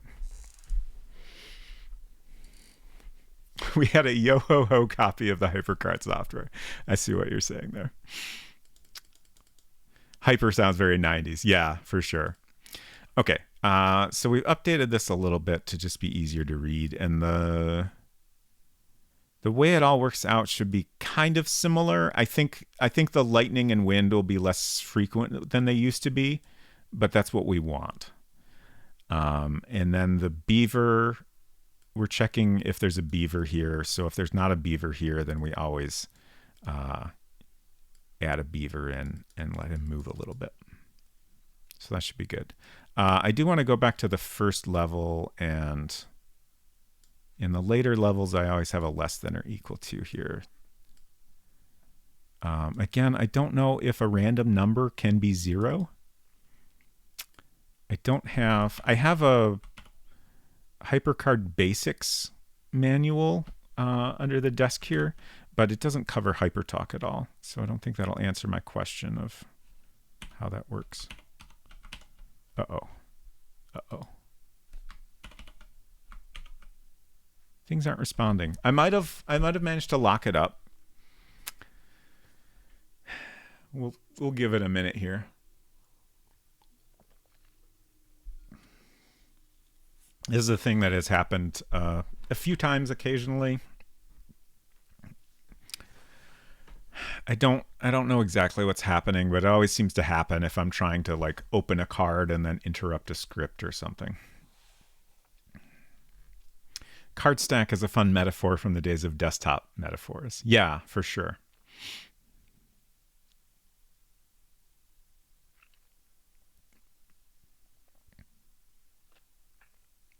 Imagine life without a beaver there. I can't. It's impossible. I think we might have to restart my emulator here. The mouse is moving, so it's definitely HyperCard that has frozen up rather than the emulator. But I'm trying to hit Command period or Command Q and nothing is happening, so. I'm trying to think if there's any other options. Well, we can at least do, let's see, reset. Oops, reset, yes. Oops.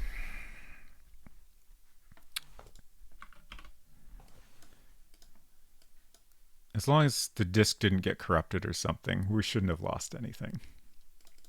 So far, I haven't had that happen. Drudge says, my first animation was just Earth with the moon rotating around it. Learning that as a teen in school was hype for sure. Nice. That sounds very fun.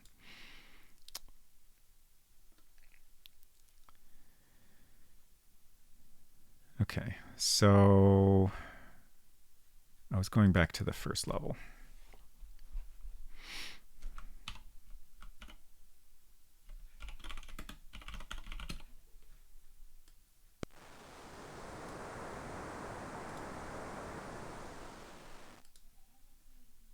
Okay, and I just wanted to change that to less than or equal to 1. Okay. I'm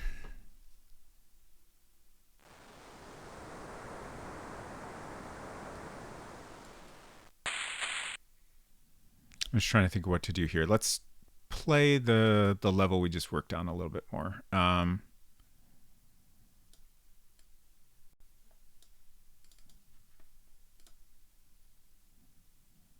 Let's change this to 5.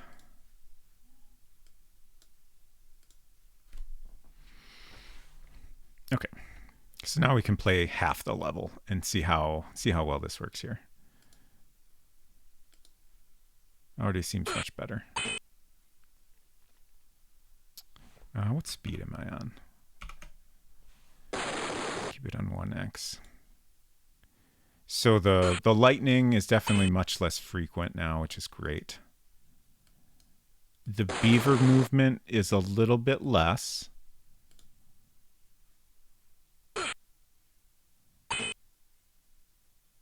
It might be too easy now, but I think this is something I'll have to spend time playing.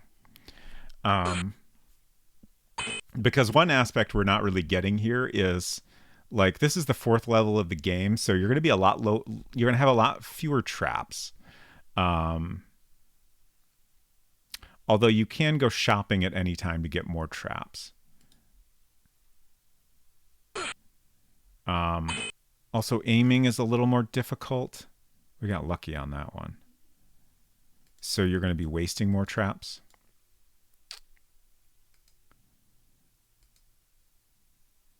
So there's a lot of other things that affect the difficulty other than the speed of the beaver.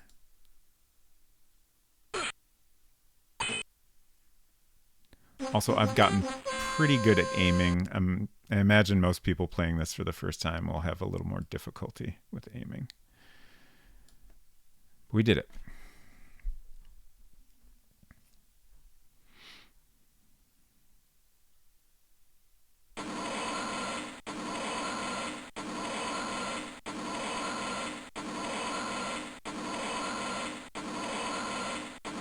Oh, right. We ran into a bug here, which is why I didn't play the boss fight again. Okay, so we'll go ahead and quit this.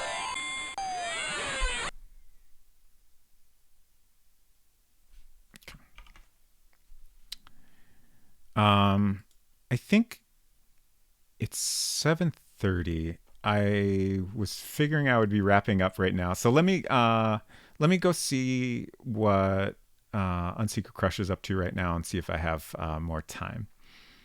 Or if I need to wrap things up soon. I'll be back in just a minute or two.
Okay, I just remembered. At the beginning of stream, I was like, oh, I should play music. And then I was like, all right, the game has some music, so I should stop the music. And then I never turned it back on. But let's play some music. This is Stream Beats Chill Step playlist. Slater USA, welcome. Good evening to you as well. So Unsecret Crush has no idea how much longer she'll be. So we got lots of time. So let's find some other things to work on here. I think I will start with fixing that bug we ran into. Warner, hello, welcome. I am working on a game called Beaver Pelt Man that I made when I was 12, back around 1990 or so. It was created in HyperCard on a Macintosh. Was probably using System 7 at the time, which is what we're using here. And it borrows a lot of art from the Dark Castle games by Silicon Beach Software, but I also created a lot of art and animation of my own. And I recently recovered this from some floppy disks after I thought it was lost for a long, long time. So I wanted to release it, but in its initial state, it was very difficult to play and not very fun to play. So we're trying to fix it up and make it a little more fun to play. What is HyperCard? Never heard of it. So it is a program created. Bill Atkinson, who was a guy that worked on a lot of stuff at Apple in the early days, started working on it in 1985, and in 1987 it was released by Apple. And it's kind of like the World Wide Web offline. It has this metaphor of cards, which are very similar to web pages. They're not scrollable, though. It's just like a single screen. But you can have different buttons. You can have text fields. There's a programming language called HyperTalk. And both HyperCard itself influenced the web in a lot of ways, and HyperTalk inspired the creator of JavaScript as well. So it's very, very cool, and also very influential in a lot of ways.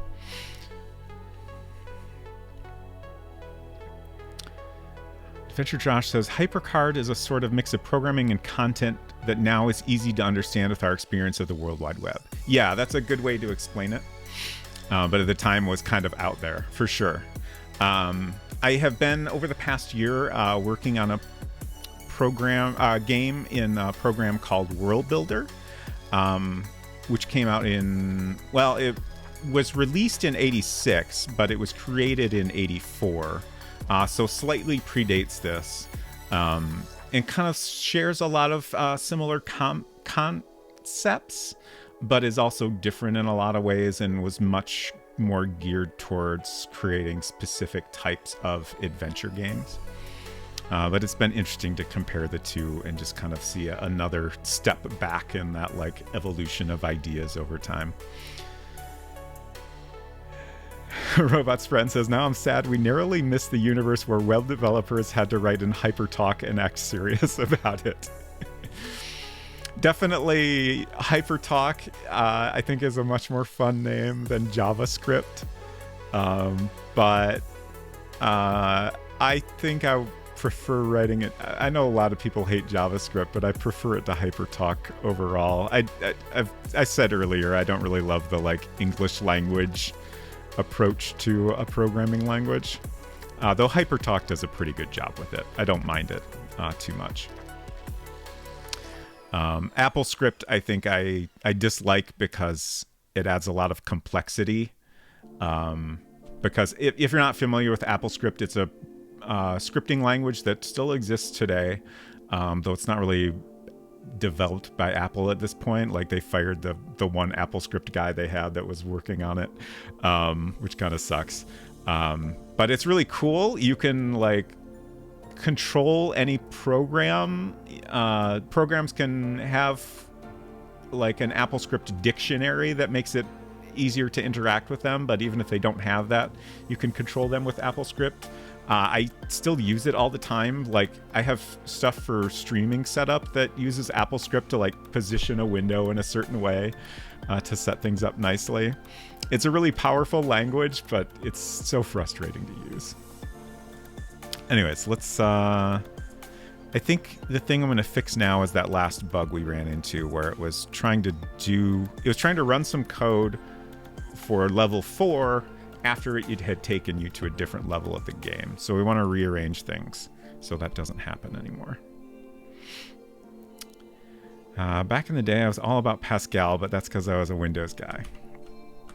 I'm not... Okay, so this is a thing that happens periodically, and I don't get it.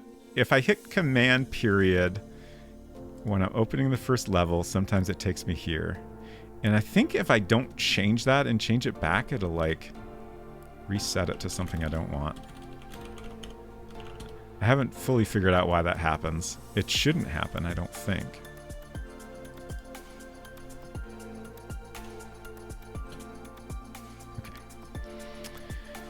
Apple dropped support for AppleScript because they replaced it with an even better superset, right? Right? Well, now the thing they have is shortcuts, which has kind of the same goal, which is to let people create scripts that automate certain things. And I think its approach is much easier for people to use, but it is very limited compared to AppleScript. And I wish they would continue. I wish they would have, continued to employ the guy that worked on AppleScript until, it was completely replaced by the functionality of shortcuts. But they did not do that. They also have Automator, which was like another kind of attempt to replace the functionality of AppleScript, or at least build on top of it in a way that was more approachable. Automator was pretty similar to shortcuts in a lot of ways, but was Mac specific, whereas shortcuts was created on iOS first and then moved over to the Mac.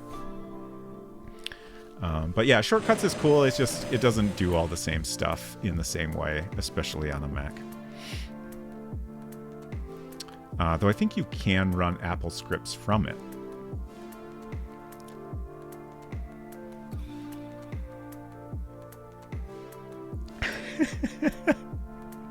It says, I'm trying to make robots say something bad about Apple, but I don't think I can do it. I mean, I think they fucked up by firing the AppleScript guy. Does that help?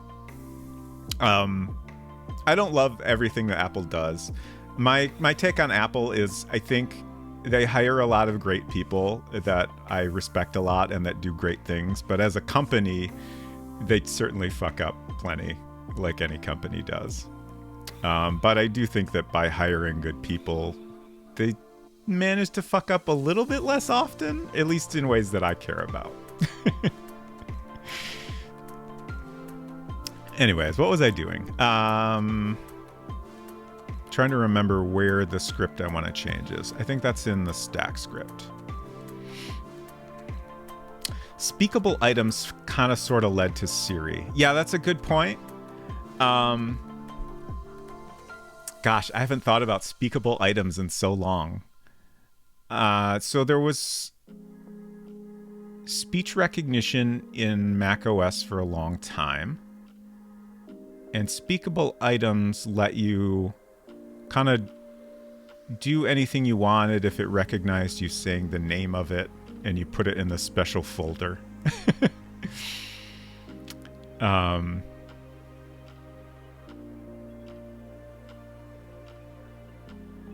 trying to remember like what I remember fooling around with it. It definitely wasn't something I did regularly, but I'm sure you could have put Apple scripts in there.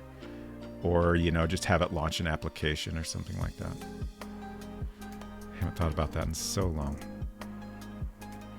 Adventure Josh says, they also expose the automation entry points as OSA to use with whatever language, but it's a very specialized path.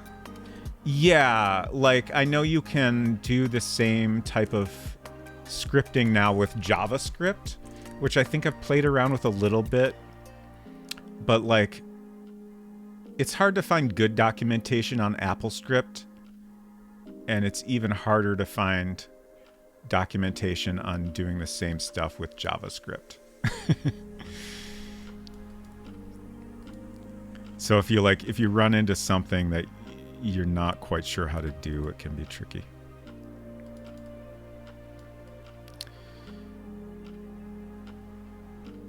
Okay, so here's our capture beaver code. And then, right, I decided that we wanted to change the update pelt meter script to pull this code out.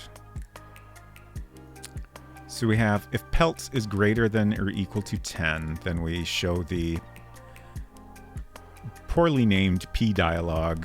We run the p dialog script. So we're just going to take that out of here. So now all update pelt meter does is update the pelt meter, which I think that makes more sense.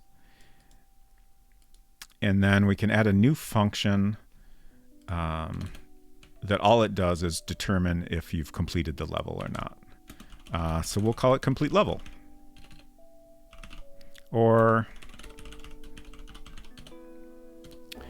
let's make it a little more descriptive than that. Check level complete.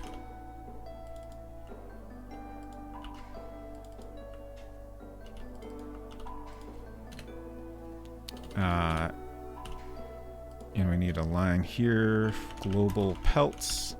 Otherwise, it will assume that pelts is a local variable and it will always be empty.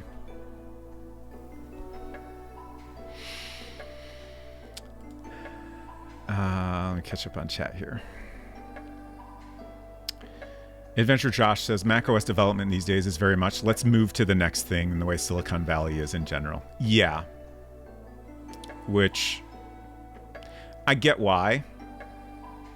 Just to keep up with everybody. But I wish they would do that a little bit less. Honestly, I feel like stability of all of Apple's platforms is not great right now. And I don't know, like that's always been an issue over the years with Apple, but it just feels like it's gotten worse.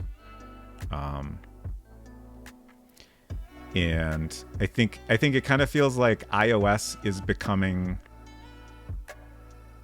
like there's so many little issues weird bugs that can happen on iOS, but since it's so closed down, like it's harder to fix anything, even if you know what you're doing. So like that's its whole own issue. And then like Mac OS just doesn't get the attention it needs anymore. So that's like bugs on bugs piling up.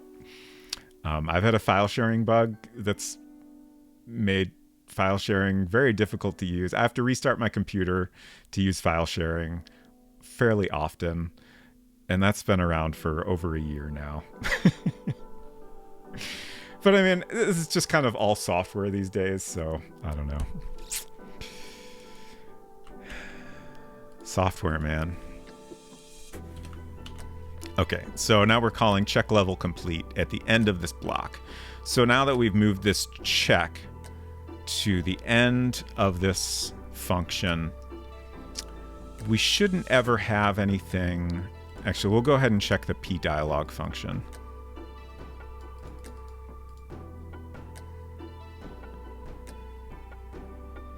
What is this? What a weird script. I put the result of this private dialog function into it. And I think what the private dialog function does, it returns a number that is basically the ID of the button we've clicked on. But then for some reason I checked 2, 3, and then 1.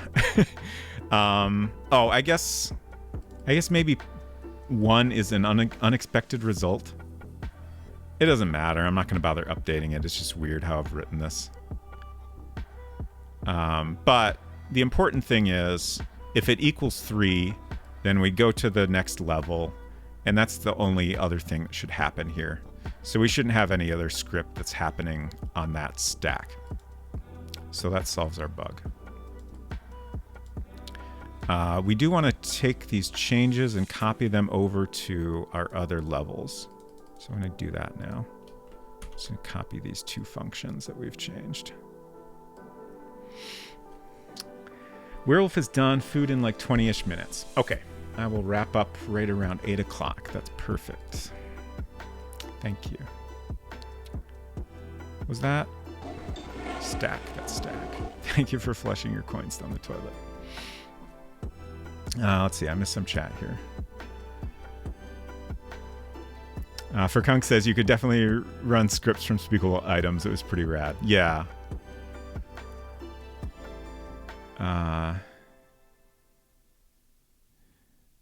Furkong also said, yeah, it's wild that Mac's answer to DOS shell scripting was HyperTalk and early AppleScript. That is a really interesting way to think about it. Like, that makes sense. That's a really fascinating way to think about it. I'm glad that we have like a standard Unix command line on Macs these days. Like before Mac OS X came out, I was already doing a lot of stuff on Linux machines, like web development stuff. So like I was already getting familiar with the things you could do there. So adding that into Mac OS X was something I have always appreciated a lot and still do.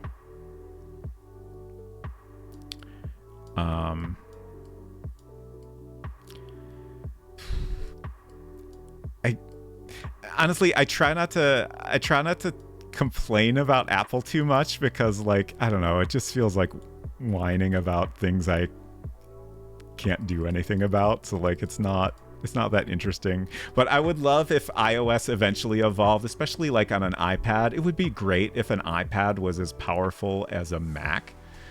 And I feel like there's no reason it couldn't become that.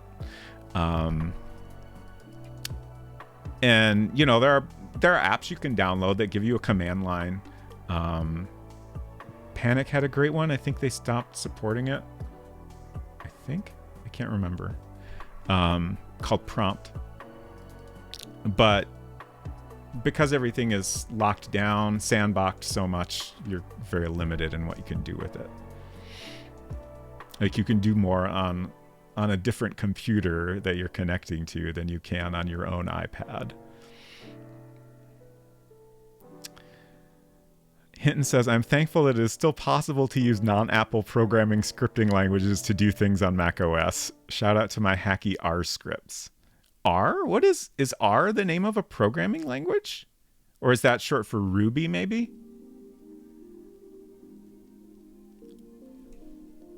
I'm trying to think. I have recently written some scripts in Python on my Mac. I write shell scripts pretty often, which these days the default shell is ZSH. I don't know how to pronounce that. Is it pronounced Zish or ZSH? Or something else entirely?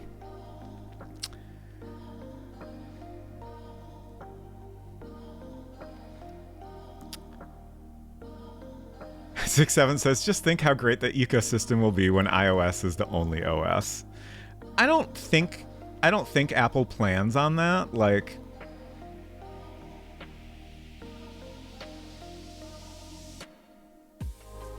I'm just trying to think if they've said anything recently. Like, the last thing they said about that was kind of the idea that like Mac OS is like your pickup truck that you need when you want to get some real work done or whatever, which I feel like is still very much like the goal. Like,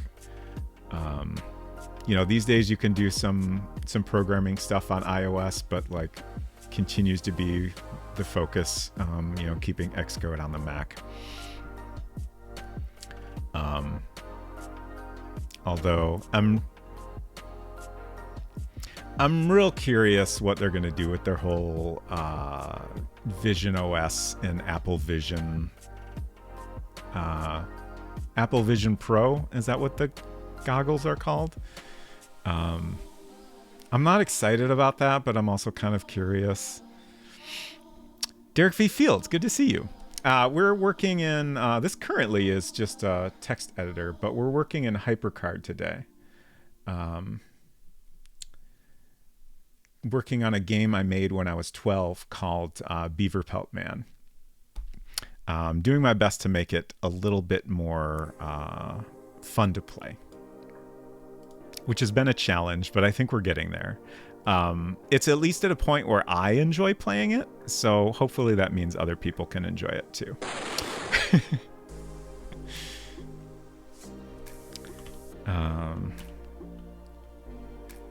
Right now, specifically, I'm just copy and pasting some code across. The game is broken up into different stacks, which are. I keep talking about how HyperCard is kind of like an early version of the web, but all offline. So, like, its cards are very similar to web pages. I think a stack, you could say, is kind of similar to like a website. I think that's a fair comparison, but it's not quite correct. You know, a big project you might have split up into multiple stacks, even though it's all kind of one thing, which is what I'm doing here. But I'm just copy and pasting some code across the different stacks that I've split up the game into different levels, and each level is a stack, just to make things easier to manage.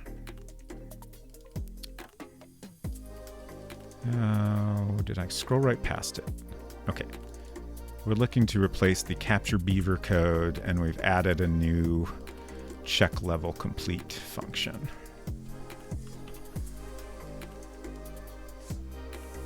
So that's level 1, and then on level 2, we do the same thing.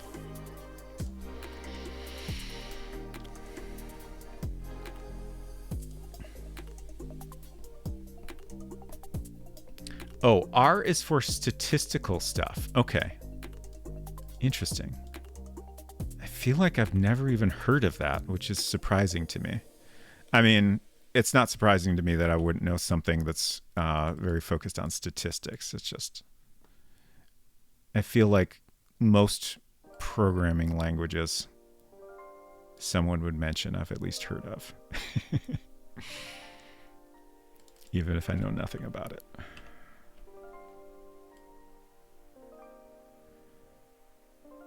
Stack info. Keep forgetting which section I need to go into.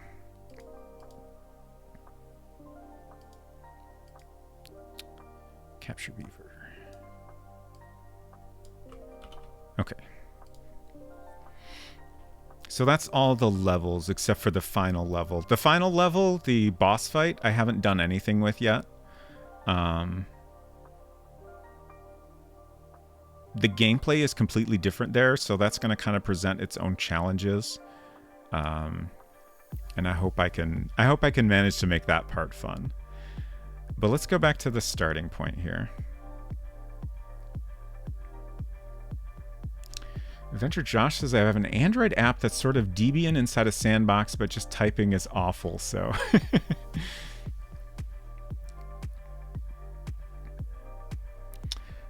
R is a clone of S, the stats language. R has outgrown it, though. Interesting. Hinton says R is a general purpose programming language that has roots in the S statistical programming language. Okay. Fascinating. Adventure Josh says it's pretty cool, but most of its strength are the stats and data handling tools. Got it. 6-7 says you're right. Their ultimate plan is to have everything run tvOS. Oh boy. Silver Streak says, curious, yes, not $3,000 curious, which is wild for someone like me to say with chronic gadgetitis. Yeah, my take on the goggles, Apple Vision Pro, if you're being formal about it. I'm curious. I don't have anything against VR. But like to me, it's kind of only interested for like entertainment purposes. And Apple's focus is, at least so far, very much for like different things. Like I think a lot of the reason they're marketing the way it is like this initial version is going to be very expensive. Like people aren't going to buy it to play games on for the most part. And then also, you know, they don't make games. So they need to convince developers to release games for it, and then if they want to, they can market it as being a gaming thing. So I assume their plan is to, you know, eventually bring the price down somewhat and have a more consumer focused version that they can push for games, you know, kind of like iOS they initially didn't treat it as a gaming thing, but it's been very successful for that. So I assume they will take a similar approach with the goggles. But yeah, like I don't really want to wear goggles to take videos of my family in 3D. Like people have talked about that, and like playing back the videos is like almost like being there, and like they seem really impressed by it. But like, I don't know, that just the idea of that just does not appeal to me very much. It's a little bit creepy. Like I don't especially don't love the idea of like, you know, they showed like a dad taking videos of a kid's birthday, and like you don't see the dad, but you know the dad's got these huge goggles on his face the whole time during his kid's birthday party, and that's just kind of a bummer to think about. So yeah, it's all kind of a little weird. Like it's a mix of like neat technology that could enable like very cool things, and then also just a weird, there's so many weird things surrounding it. But mostly I'm curious what they'll do, and I'm curious if I will at some point be compelled to pick one up and consider making software for it. At this point, like I'll try to update my apps to work with it. I haven't really looked into that at all. As far as I understand, since I have iPad versions of my apps, they will just run on it automatically unless I check a box that says don't do that. But also I could update them to be a little nicer, which I will probably look into at some point. So yeah, I don't know. I'm just kind of taking a cautious wait and see what happens with it approach right now. Stacks are sort of like sites, sort of like programs, just depending on the stacks. Yeah, they can interlink, right? Now, there's definitely not a perfect like web comparison. All right, let's click my test button. That'll take me to the later level that we've been working on. So it takes us to a state where we are halfway through the level. Hinton says, I will not have R relegated to mostly good for stats just because that's what most normal people use it for. I think that's reasonable, Hinton. I support you.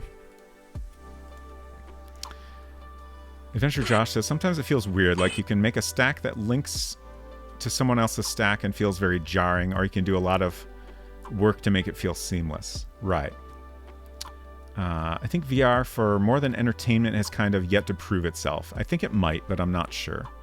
Like the interesting thing I've heard people talk about that have used Apple's Vision Pro is like you can use it to basically act as a screen for your Mac.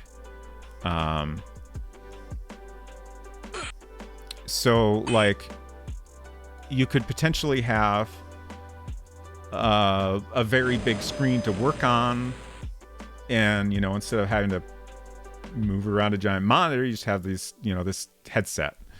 So that's kind of interesting, but also like it doesn't really seem like a great way to work for long periods of time. I don't know that Apple has let anyone outside of Apple use the headset for like, you know, multiple hours at this point. So I don't know that we have a good way to judge, like, you know, how comfortable that is. But I feel like it can't be great, especially if, you know, you're a programmer working 8 or more hours a day.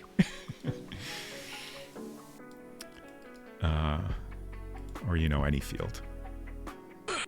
I assume it's going to be a lot of programmers initially.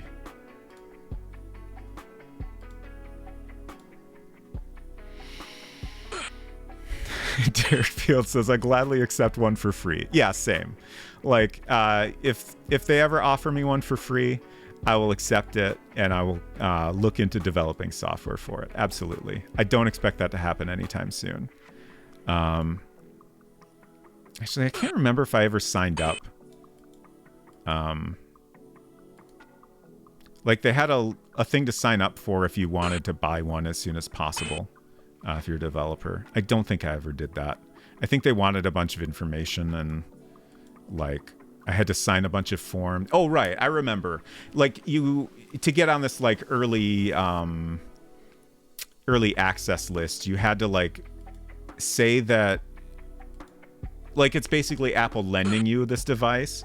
So you had to say that you would, treat it very securely. Like when you're using it, you can be the only person in the room. So like I would have to be in like a closed room, maybe even a locked room. I can't remember the wording. When I'm working on it, like not even my wife could come in the room. And like if I'm not at home, I would have to keep it locked up in, very specific terms for how it has to be stored securely and stuff like that. So I was like, yeah, I literally can't do this in my house, so I'm not going to sign this.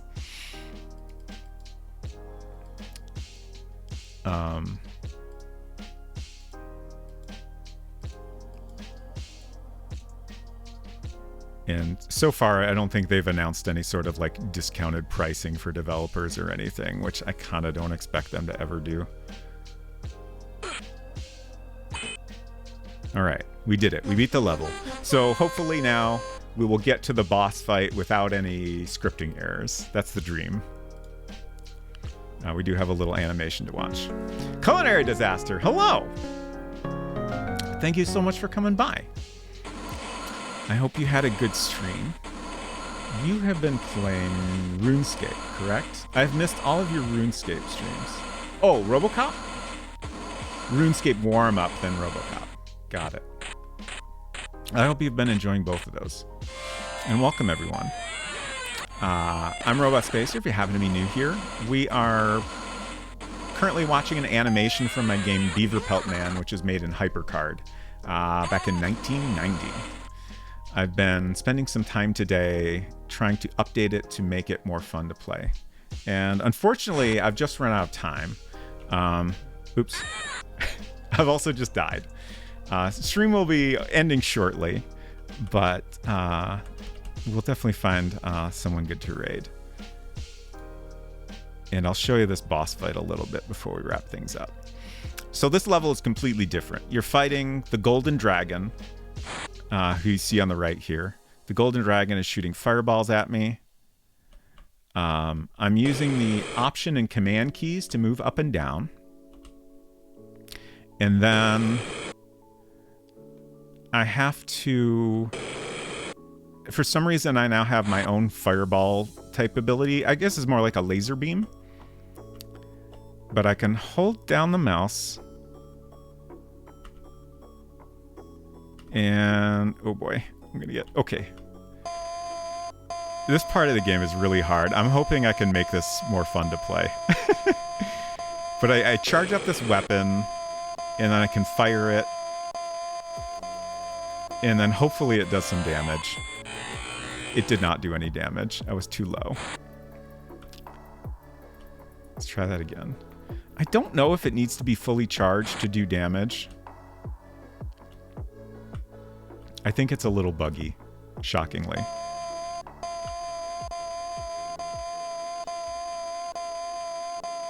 Alright.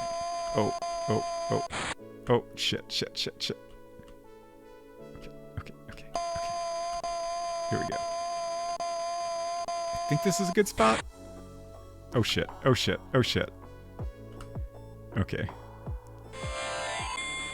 Yeah, we goofed that up. Damn. We gotta get one hit in. Oh, come on. I've been working on getting these games ready to release. This one and another game called Pump It Up, which is much similar. And I've created pages on itch.io for them. And I described this game as impossibly difficult, which was not a joke. I don't think you could beat it without cheating. The original version. My hope is that the updated version will simply be difficult. That's the dream.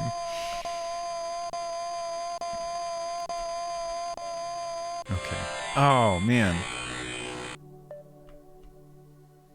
I can't... that time I didn't even let go of the mouse button. It just auto-fired once it was charged. Let's see what happens if we do a not fully charged... Oh, God. He shoots too much.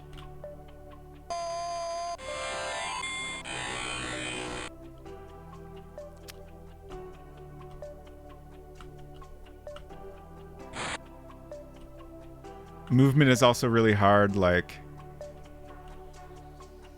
If I just tap the keys, he won't move at all.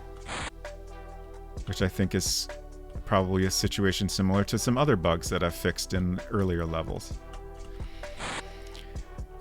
Alright, I give up.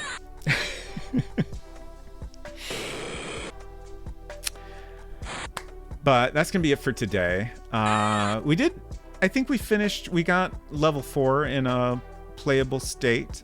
So aside from this final level, I think things are in pretty good shape. I think if there's a good opportunity to do so, I would like to do another stream of this, but I will also continue working on it off stream. And if I happen to finish it up off stream, I'm not going to worry about that too much. Definitely I'm more interested in finishing it up than anything else. But I hope y'all enjoyed today's stream and learned a little bit about HyperCard. My plan has been, once we're finished with the World Builder game I've been working on since March, I will take a little bit of a break from programming streams, but then eventually I want to do a series where I share some HyperCard games, including like the greatest hits like Cosmic Osmo and Myst, of course, two favorites from Cyan. But I also like to check out some weird stuff. And then after that, I'll make a game brand new in HyperCard. Definitely more of an adventure game. But that'll be similar to what I did with World Builder, where we just create the whole thing on stream. But that's a little ways off at this point. We got to finish the World Builder game first. I also, I still very much want to port that to Playdate. So lots of other things to come first. But there will be lots more HyperCard in the future on Robot Spacer streams. These sound effects are very much early Mac. Yeah, I think all the sounds we were hearing there are from Dark Castle. Like the charging up sound. I'm trying to think of exactly what makes that sound. But then the dying sound is like a sound you get in certain deaths. And the fireball sound. There's a wizard guy in Beyond Dark Castle that throws fireballs at you. I think the art and sound were taken from that. Oh, you finished RoboCop. Nice. I am glad to hear that. Let's see. I missed some other conversation back up here. Let me see.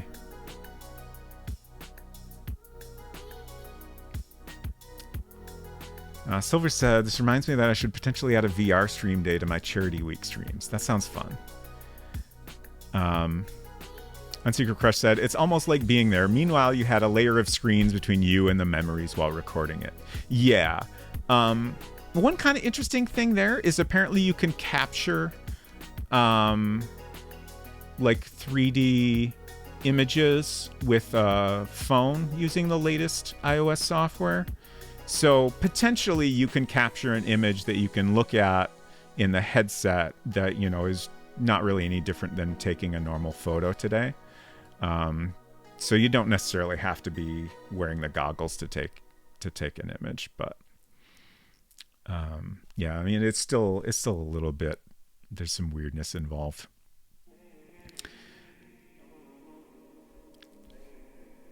Silver said, I still don't understand how no one has matched the PSVR comfort level other than Sony again with the PSVR 2. The new Meta even uses the same type of headband design, but their facial interface is super uncomfortable. I I feel like Apple has probably done a very good job with comfort level. But again, no one outside Apple has worn those for a longer period of time that I'm aware of. But to me, like, they generally do really good with that kind of thing. So I'm expecting that to be a pretty good experience. I would be a little bit surprised if they didn't do at least as good as Sony, if not better. I haven't used PSVR 2 yet, though, so I don't really know what that's like. PSVR original, I guess that's kind of been my only VR experience for. I did a VR thing many years ago, like very early shit. That was like, you know, at a place where you're like, you have like a ring around you that's like looking at your movements and stuff. But that was a long time ago. Anyways, that's PSVR original has been my only home VR experience, really. It was clunky to get on and set up, but I found it reasonably comfortable after that. 67 said, when we were doing work with Magic Leap, we had to get a gun safe to keep it in when not in use for development, so I hear that. Yeah. Again, I don't remember specifically the wording that Apple used for their agreement, but they definitely wanted it to be very secure when you're not using it.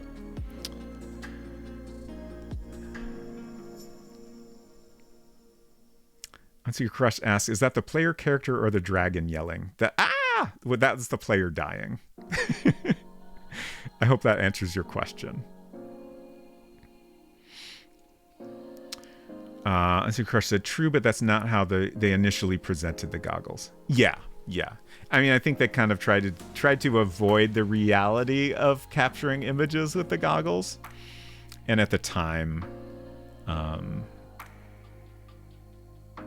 capturing images on a phone was at least not something they had revealed as part of their plans yet. Sounding like a repeated yell? I'm not sure what you're... Oh, the beam charging sound. Yeah. I might tweak some of the sounds if they seem a little too annoying. I think maybe the beam charging process needs to be shorter. It definitely takes too long. Mousemith says, I got Quest 3 recently, and I'm happy to report there might be a version of Enclosure 3D for it. Oh, shit. That's very interesting. That is very interesting. Oh, you know what? I set up a button and everything, but I never talked about this cool website, which has been very useful. It's hypercard.center. And it was also somebody's Marchintosh 2022 project. Marchintosh is a month-long event, kind of similar to December, where a bunch of folks just kind of celebrate classic Mac stuff. So somebody put this together, and it has a really nice HyperTalk reference that I've been using a bunch recently. Just documents all the functions and other things you can do in HyperTalk. So that's been super useful. Celtic Delta, great to see you. I feel like you haven't been over here in a bit, but I hope you've been doing well. Unfortunately, we're just wrapping up. On the stream, when I hear Quest, I think Crystal Quest. I definitely have memories of Crystal Quest, and I would like to play a little bit of that on stream. There's a bunch of old Mac games that I remember that I would love to share with folks at some point. We got to a few of those on various streams, but there's other ones we have not gotten to. Moved, new job, up early, bed early. So yeah, not been on late enough to see you recently. Got it. Totally understandable. I hope the new job has been going well. I am looking for someone to raid here. Oh, there was someone I was thinking about raiding earlier. Let me check if there's still... Oh, we could also raid Dr. CDC, yes. We don't get a chance to do that often. Geez, there's a bunch of cool folks online. This is going to be a tough choice. Okay. Tony was streaming earlier, so I thought we would go over there if we could. But let's raid. Well, let me check what Dr. CDCS is doing real quick.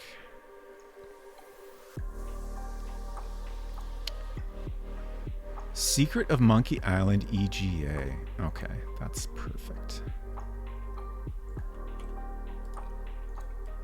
So we'll head on over there. Even though we weren't playing a DOS game today, it is still December, so good to